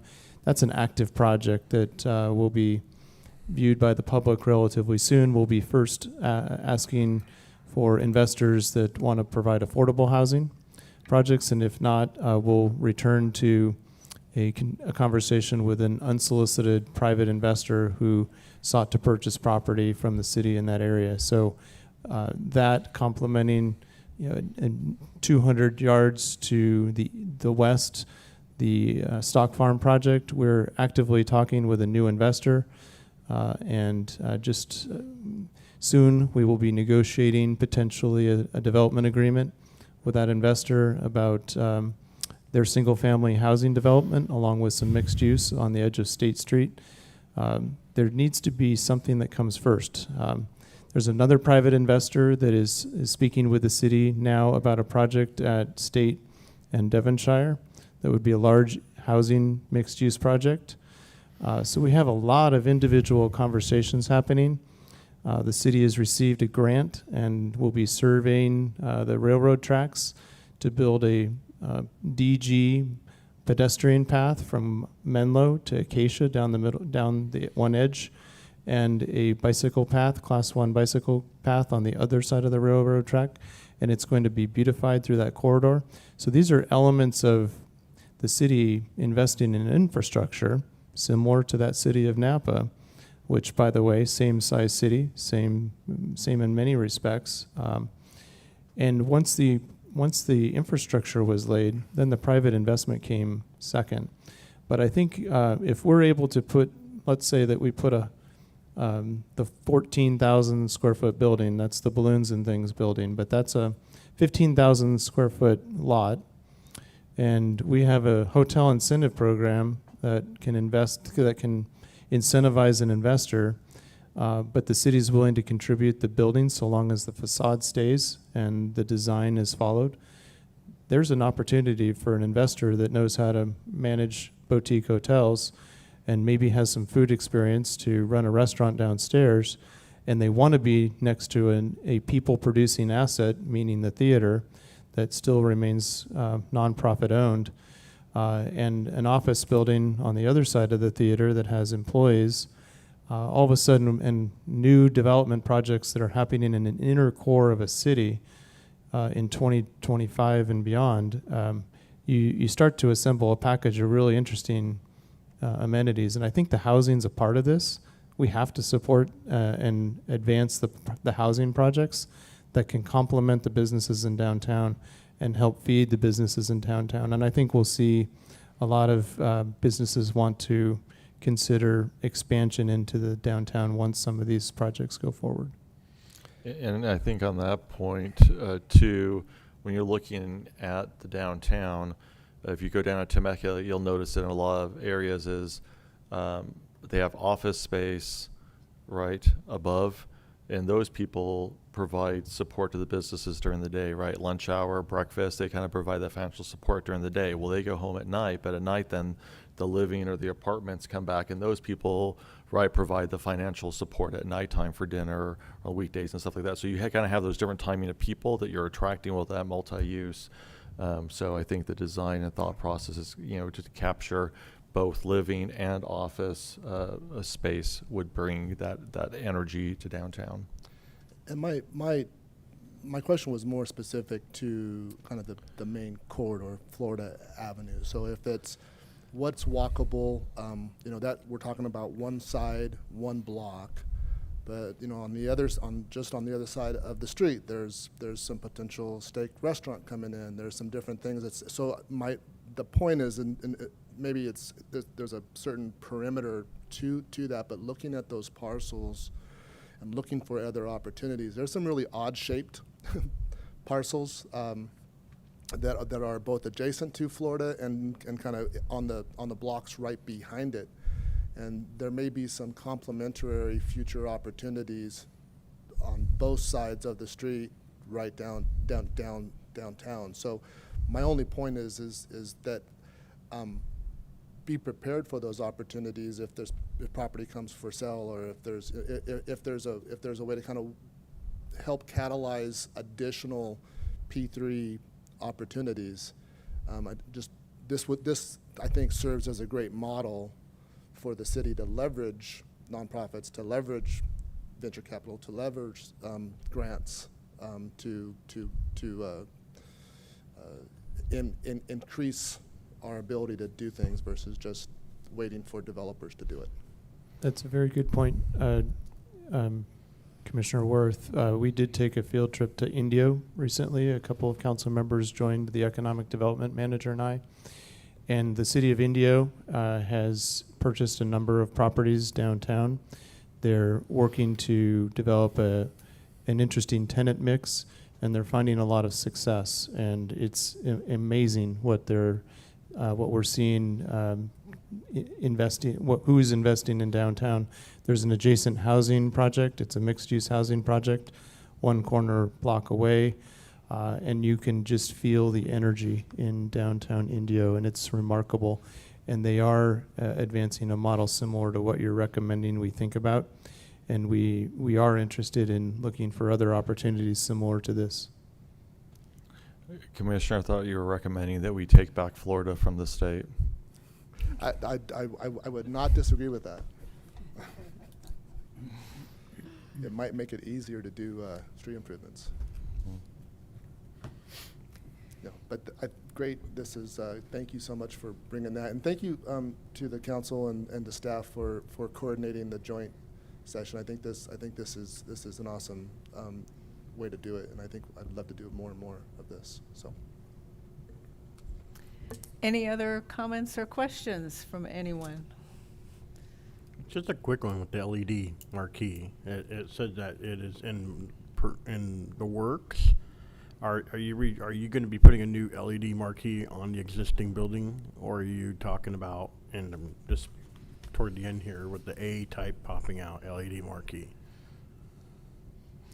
So we've signed a contract already, and through our donors and support, there was support to modernize the marquee, but in a historical way to bring back that history. So right now we are working with staff to have that building plans approved and permitted to install and have up. So that is in the works, yes. Okay. Anyone else? Okay. Thank you both very much for all the information that you presented tonight. It's very, very informative, so. Thank you all for coming together and taking your time for your family to come out tonight to hear and listen. We'll definitely be available with any questions or tours or involvement. We hope you all stay involved, and we'll make sure we stay in communication with you all. Thank you all. Thank you. Thank you. So I know that Connie already volunteered to be on the City Council Downtown Theater Ad Hoc. Volunteer too. And Linda would like to volunteer. Is there anybody else? Oh, yes. Okay, so we have Could three. we include a planning member so that they can, a planning commissioner? This is a city council. Okay, Yeah, this is city council ad hoc. okay. So, so we have three that are interested. I think you should probably include a local business owner in downtown as part of the ad hoc. We can add additional people to an ad hoc, but we can limit it to 2 council members. The city attorneys advised that it would be acceptable to add a planning commissioner if you would like. And you're welcome to expand. So it's the council's committee, so if you would like to have other members of other commissions, other staff be present at your ad hoc committee meeting to assist you, that's absolutely fine. Okay. So let's start with city council first. Joe had a nomination? Yeah, I'd like to make a motion or a Yes. nomination. Yes, it is. I move that the city council appoint council members Connie Clark, since it's her district, and Linda Krupa to serve on the Downtown Theater Ad Hoc Committee to work with staff, the Historic Emmett Theater Foundation, and community stockholders on the theater expansion project, and report findings and recommendations back to the full council. I'll second that. I have a motion by Councilmember Mails, a second by Councilmember Lodge. We'll do a roll call. Councilmember Clark. Yes. Councilmember Lodge. Yes. Councilmember Mails. Yes. Mayor Pro Tem Krupa. Yes. Mayor Peterson. Yes. That motion passes 5-0. And now I would like to know, is there a planning commissioner that would be interested in joining the ad hoc team? Would any planning commissioners like to be a part of it? Yeah, I'm in District 1 as well, so I wouldn't mind volunteering as well. Yeah. And I move to have Commissioner Hill be a part of the ad hoc committee. I second it. Was it John? No. It's It's, Dana. Is it Dana? No. Dana. Dana? Dana. Okay, I missed it. Okay. It'd be appropriate for the council to appoint someone to your ad hoc committee. Okay. I appoint Mr. White to be the District 1 representative from the Planning Commission to the ad hoc committee. Dana. I know. And can you have a second? All right, I'm assuming that's Mr. a White. motion. Can't hear what she's saying. She can't hear you, so speak up. Oh, okay. He had a white shirt You're on. I talking said, to Mr. yourself. White. Come on, Connie, project. Okay. I would like Dana Hill, better known as Mr. White in the white T-shirt, to be the District 1 representative for the ad hoc committee for the Historic Emmett Theater as a representative of the Planning Commission. I really think when it comes up to the Planning Commission, he will be an asset who will already know what's going on and can be that liaison. And do I have a second? Oh, go ahead. Go ahead. I'll second. I have a motion by Councilmember Clark, second by Councilmember Mails. We'll do a roll call. Councilmember Clark. Yes. Councilmember Lodge. Yes. Councilmember Mails. Yes. Mayor Pro Tem Krupa. Yes. Mayor Peterson. Yes. That motion passes 5-0. Now, I don't see that we can dismiss the planning commission, but should we do that at this time? You're free to, Mayor, if you'd Okay, like. okay. Planning commission, I would like you to probably leave the dais now, and then we will go to the next and final discussion item. You can't. You're welcome to stay in the audience. Mr. White?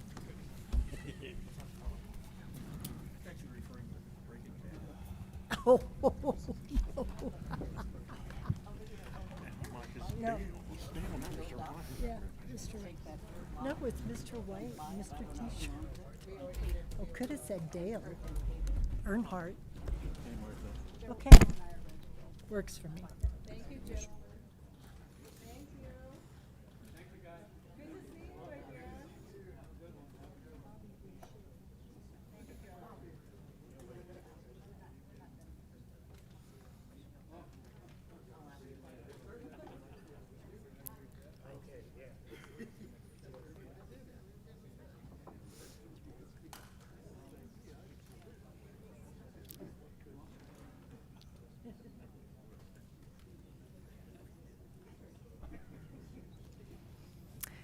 We will now move to our discussion action item. Can we have a report from staff on discussion item 15A?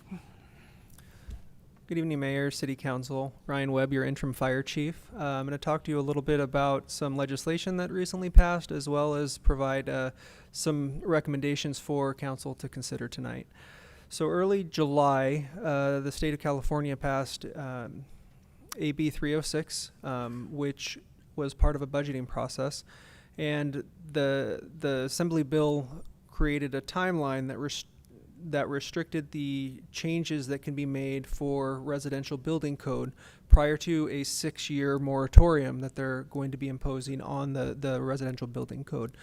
So after consulting with the city attorney, any changes that we make to the fire code or the municipal code sections containing the fire code would have to be completed prior to September 1st in order to be considered grandfathered into the parameter set by AB 306. So because of that, that is what triggered the urgency ordinance, because of the time frame we had to get this before you. And I can say, after reading the agenda tonight, I'm like, it's a very odd combination that we're going to be talking about these 3 items along with the Hemet Theater expansion project. But after listening to the presentation, I think that they dovetail in very well together. We're looking at ways as a fire department to improve the efficiency for developers and builders to come into the city. We're also looking for ways to preserve what we have. So the 3 items before you do exactly that. The first item that's up for consideration that staff is recommending is the establishment of design standards. Design standards are a document that would be available online for builders to incorporate in their planning process as they're submitting plans for review. Currently, there are no design standards, so the first time that the developers are hearing comments from fire are at the Development Review Committee. So if we can give them the standardized expectations of the city before they submit their proposals, it cuts down on the amendments that they need to make. So I have I have an example of one here that's the fire apparatus access road design, construction, and maintenance. And it'll be a standardized expectation for apparatus road width, overall height clearance, turnarounds, those sorts of things. So it'll allow the developers to know what our expectations are ahead of time. And also, in the event that fire marshals, fire chiefs change, there can be a consistent expectation moving forward to the development community. That's recommendation number 1. Recommendation number 2 has memorializing the fire inspection program. The City Council in 2021 passed or approved a strategic plan. One of the elements of that strategic plan was to establish a fire prevention bureau that had not been established for some time. So as a result of the council's direction, staff established the Fire Prevention Bureau, and in 2022 we began conducting business inspections. We have state mandated inspections. We call them SB 1205 inspections, and those are required by the state to be completed annually. We also now have the fire hazard severity zone risk reduction inspections that are going to be undertaken.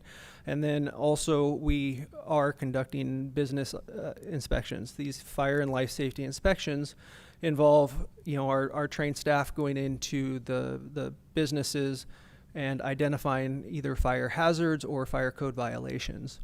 And it has come to light fairly recently that, when the public is requesting where we have the authority to do this, we refer them to the fire code, which is appropriate. Section 104 of the fire code grants the fire chief the authority to make these. But if I were a business owner, that wouldn't be a very satisfactory answer, and I can't blame them for not being satisfied with the answer. So the intent with this recommendation was to formally memorialize the council's intent for us to continue performing these inspections, reducing safety hazards, reducing the likelihood of fire, and putting it in a place where the public will be able to reference it if they would like to. Item number 3 is the memorialization of the fee structure that's associated with the inspections. This is in reference to the council-approved fee study that's conducted and approved. There's no additional fees other than what's already been approved by council, but again, the same comment came up, is where in the municipal code does it say that we can charge fees for this? Obviously, we know that we have the fee schedule in municipal code, but the recommendation is that it's a clear, concise place where the public can go to understand where these fees are coming from and why we're charging them. So overall, those are the 3 recommendations that staff is making regarding the urgency ordinance that is running up against the wall with the September 1st deadline. And that's the end of my report, and I'm available for any questions. Thank you. Are there any comments, questions from council? Go right ahead. Maybe 3 or 4. Well, and you're limited to one. I've been getting calls from businesses that have been, code enforcement's going out and checking their buildings now. Did we send letters out or anything letting them know? You can't hear you, Joe. Turn on your mic. Okay, sorry, thank you. Yeah. I heard that. Have we sent letters out to the businesses prior to going out to let them know that we were gonna start enforcing our code enforcement and going out to businesses?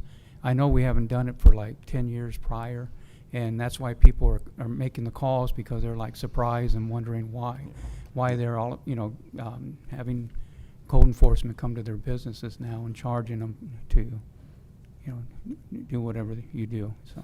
Yeah, and that's a great question, sir. So there was a social media posts that were published in 2022, early in 2022, prior to the program being implemented, but there was not a widespread community outreach component of this. Quite frankly, I think that's an opportunity that we have now. I think that we can do a better job of communicating this to the community, explaining why this is important, not just for the city, but for them and their business. The end result here is that we are trying to make them safer. The city of Hemet averages about 50 structure fires a year. That's 1 fire a week, and that's 1 fire a week too many. So if we can prevent any of them from happening, then we've stopped a disaster from happening. And so that would be something that we can communicate to the public so they can be more engaged in that process. Okay, thank you. That was part of my question, was notices going out to the business instead of saying, surprise, we're here. And you're talking back to 22, let's bring it up to date. I mean, can we implement this now? Sure, absolutely. Yeah, we can, and I had some conversations earlier today that really sparked some of these great conversations. Can we do another social media post? Can we do door knockers? Can we do mailers?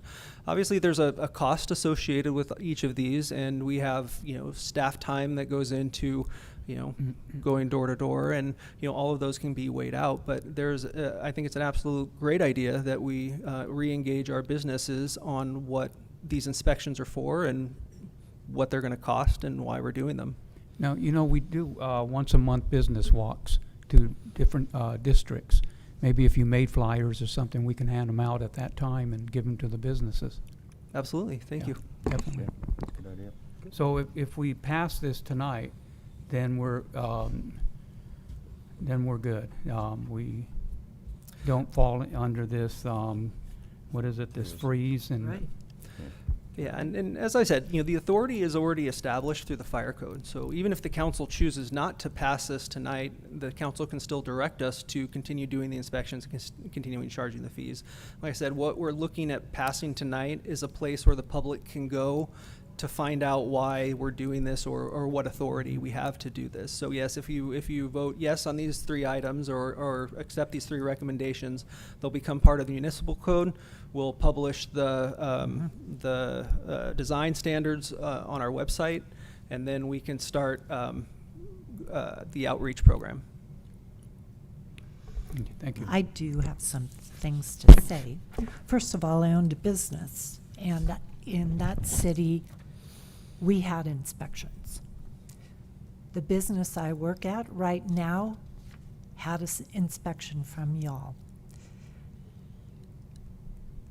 What I was told in the city where I had my business is that they needed to know where the flammables, they needed to have a schematic of where these things are being stored. It isn't just for public safety, but it is for things like response, fire, what to expect if there is a fire and it's a hardware store and the whole wall is full of paint. That would also apply to a auto body shop. That would apply to any location. If it has a fire and fire is expected to respond, then they need to know what they're going into. And just because we haven't had inspections for 10 or whatever years is really just having your head in the ground. It's what other cities do too. Now, that being said, it's unpleasant to get that $300 bill, no doubt, and having to fix the things. But the bright side is, hey, our landlord had to fix plumbing. They had to fix the tiles. And believe me, we've got a slumlord. So I worked hand in hand with the fire department in making those things better for my employer, and she was grateful. So I don't like it either, and believe me, small businesses are the backbone of our country. I am not knocking this, but we have to have a realization that we need to tell you what we have or what we're set up for, so that when you come to respond, you'll know that the paint's all on the side of the wall there, and we have no extension cords everywhere anymore, and our tiles are in the ceilings, and we don't have things, 18 inches from the tile. That's all I have to say about it. It isn't pleasant. Yeah, thank you very much, Councilmember Clark. That's a great point to bring up. So, and part of the outreach can be, I said, explaining some of those things. So some of the information that we collect during these inspections, we're going to get an update of the responsible party, who's responsible for that building. We're going to get an updated contact number. So if we're there on an alarm in the middle of the night, we may not have to break in to make sure it's not on fire. We might just be able to give you a call. We'll identify where the Knox box locations are. We'll make sure that you have Knox boxes in them so we can access in there. We're going to look for the clearance around sprinkler heads, electrical panels. We're going to check your fire extinguishers. We're going to look for extension cords. The majority of fires occur due to preventable causes. What we're trying to do is identify all of those preventable causes. But it also gives us an opportunity to update our information so we can contact you when that need arises as well. Thank you for bringing that up. I got a question. It's not about this fee schedule. It's about accident fee schedules. What is this? We're billing the insurance companies for an accident? I don't understand that. So yes, we passed an ordinance. I don't know exactly when it was passed, but we implemented a cost recovery program. So we have a third-party company that on certain calls, if it is a traffic collision, if there's a hazardous material spill on structure fires, obviously the city incurs a cost, and insurance companies often set aside funding for those costs, and we submit for reimbursement for the costs of the fire department response. It's not personally billed to the individual, it is to their insurance company. So those without insurance, we just eat it? Or if the insurance companies don't pay, we eat it. Okay.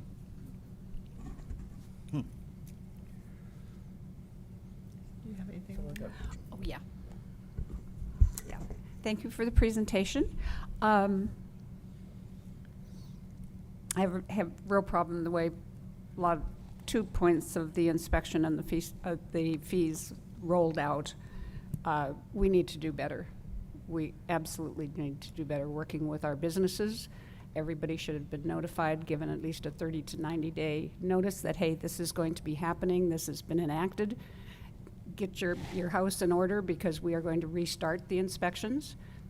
I remember when we did this we did inspections back in the 80s and the early 90s. And I'll tell a story on myself. My office was in the front of a building, and when I saw the fire truck roll up to do the inspection, I unplugged all my extension cords and stuck them in my drawer. We passed all the time. However, as soon as you left, I plugged everything back in again. So we need to do better as a city, and I think you acknowledge that. Absolutely. We owe our businesses the respect to notify them ahead of time that something we haven't done for 20 years is going to be restarted again. In fact, I think it was more than 20 years. And also the fee study, it seems a little exorbitant, and I have realized we passed it, we looked at it. I don't know that any of us really understood exactly what it was all about, and I'm wondering if that can be revisited. I can tell you that the interim fire chief and I have already had some conversations about and done research on a number of other cities, and we'll be coming back to you with some adjustments that we're recommending. We're not ready to present yet, so it's going to be a bit longer, but we'll be working with the city attorney and anticipate some adjustments to the city's fire inspection program, and obviously notice is an important characteristic of that. I appreciate that, and I would assume in the meantime, Mr. Brubaker's fee is null and void? I do not have the authority to waive the fee, but council does. Council does. That you could bring that back to us at the next meeting. Yes, please. And also in the ordinance here says the establishment of design standards. So they're not established at this point. Nothing is in writing for our businesses. So how are we going to establish those design standards, and how are they going to be distributed so that businesses know? So currently you're correct. There's nothing in writing now. Right now, the only information that the public has is the fire code. And then the fire marshal or the fire code official is the one to determine how each of the projects will fit within a stricter version of the fire code. And I'm hoping that the city attorney will correct me if I get too far off course. But as these are being reviewed, we have our deputy fire marshal and our fire inspectors involved with that process. So there are, depending on who the fire marshal is, interpretations of making the requirements for the builders more strict than the fire code.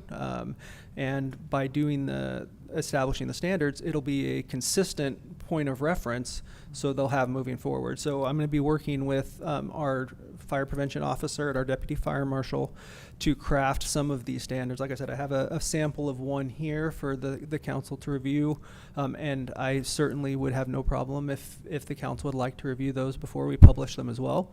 But it will be, with the intent of these is to provide a resource for the public to reference, and for this process to be consistent and expedient.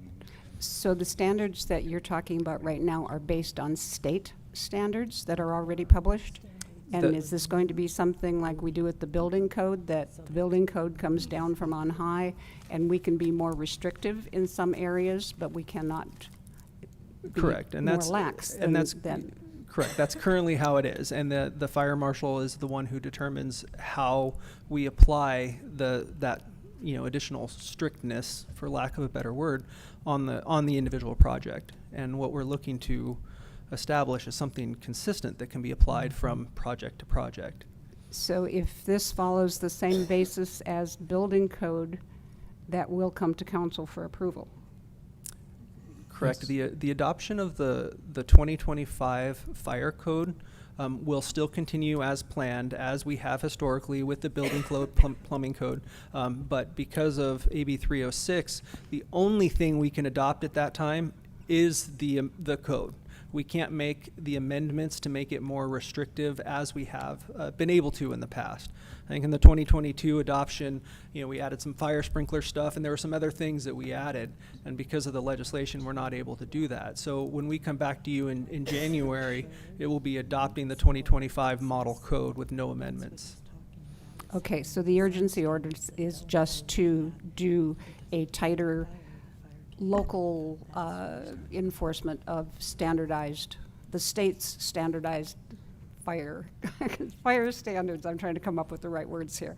There is one established that we will be adopting, but this urgency item will enable us to refine for local use on the state established codes. Correct. Which is exactly what we do with the building code. Correct. Okay. Perhaps I can be You're going of to some ad- help Okay. on this. Sorry, my voice left me It is. 2 days ago, so I've been quieter than usual. What the state has done here is said that as of September 1st, whatever additional requirements you have in place, those are locked. You can keep those going forward, but you cannot make your code any more restrictive after that date. So these were a few items that Fire felt was important to get locked in, and they're relatively minor in the grand scheme of things. Things that we have adopted in the past that are a higher standard than the state, we will be allowed to continue those amendments, those changes going forward. But we are not going to be able to make it any stricter from that point on for 6 years until 2031. The goal of the state is to ensure that there is essentially this moratorium for 6 years to increase residential development. Hopefully that clarified it a bit. Just one clarification on that. Will any new changes come to council? So I don't want to put some daylight between the chief and I. I anticipate you will see a fire code. I anticipate that there will be amendments, but those amendments will mirror the amendments that you have already adopted in the past. And You they'll will come to not see- council. And they'll come to the council. You will not see any new amendments Okay. that affect residential development. The fire chief is still able to propose, and the council is still able to adopt stricter fire standards for non-residential structures. Non-residential. Okay.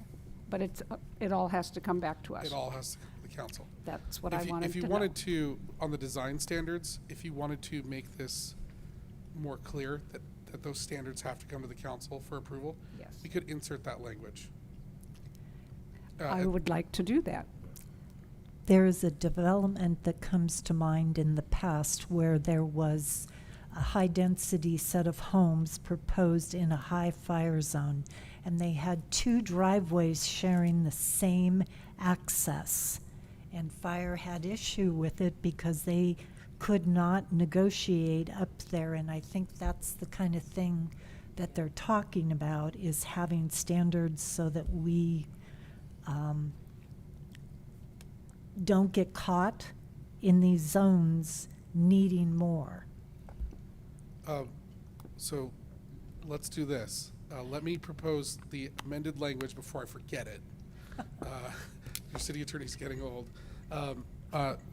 On page 5 of the backup, under section 104.1.1 design standards, it states, for the purpose of clarifying fire-related access and site design requirements, the fire code official is hereby authorized to establish design standards, comma, subject to city council ratification and approval, is what I would recommend you insert there. Subject to city council ratification and approval. That way you can ensure that those design standards do come before the council, and if you do have an issue with it, you'd have the ability to terminate them. Back to Councilmember Clark's question. That is actually a really good example of what the state of California is trying to stop the city from doing. Yeah, The legislature wants housing. right. They want housing. They want the cities to stop doing things that prevent housing. Their issue is not really with the city of Hemet. it's really with a bunch of coastal communities Yeah. that have utilized the model codes and other laws to attempt to prevent development. So while the city of Hemet's concern with those driveways is perfectly valid and it is a serious health and safety concern, Right. other communities have used similar restrictions as a way not to in good faith protect the health and safety of those residents, but as a way to prevent development entirely. And so that's why the legislature is doing this. They are taking local control away in another manner, this time by taking away our ability to amend the model codes. Right. And the attempt by the legislature is to see if they can move the needle on housing production. Yep. So that a project like that, if you did not have a standard already, you would not be able to adopt a new standard. And you would have to accept those shared use driveways, for example. That's right. Any other further discussion? Thank you for your presentation. Thank you. Can I have a motion to approve the item? Go ahead. Oh, boy. Go ahead. It's on you. But I need Stephen's help. So how is it we need to, because it needs to come back to council, correct? No, this is an urgency ordinance. Oh, If you okay. adopt it by a 4/5 vote, Mhm. it is in effect immediately. Okay. Well, I do a motion to adopt this urgency ordinance and shall take effect immediately upon its adoption by at least 4/5 vote. Would you like that approval to be with the recommended amendment that I made? Correct, with the recommended amendment. Are we done? I'll And- second. And a second? Okay. I have a motion by Councilmember Clark, second by Councilmember Males. We'll do a roll call. Councilmember Clark. Yes. Councilmember Lodge. Yes. Councilmember Males. Yes. Mayor Pro Tem Krupa. Yes. Mayor Peterson. Yes. That motion passes to approve staff recommendation as amended. And just a reminder that the fee study will be coming back to us at a later date, as will Mr. Brubaker's fee. Thank you. Thank you. There being no further business, this meeting is adjourned to the next regular city council meeting on September 9th, 2025. Thank you for joining us tonight.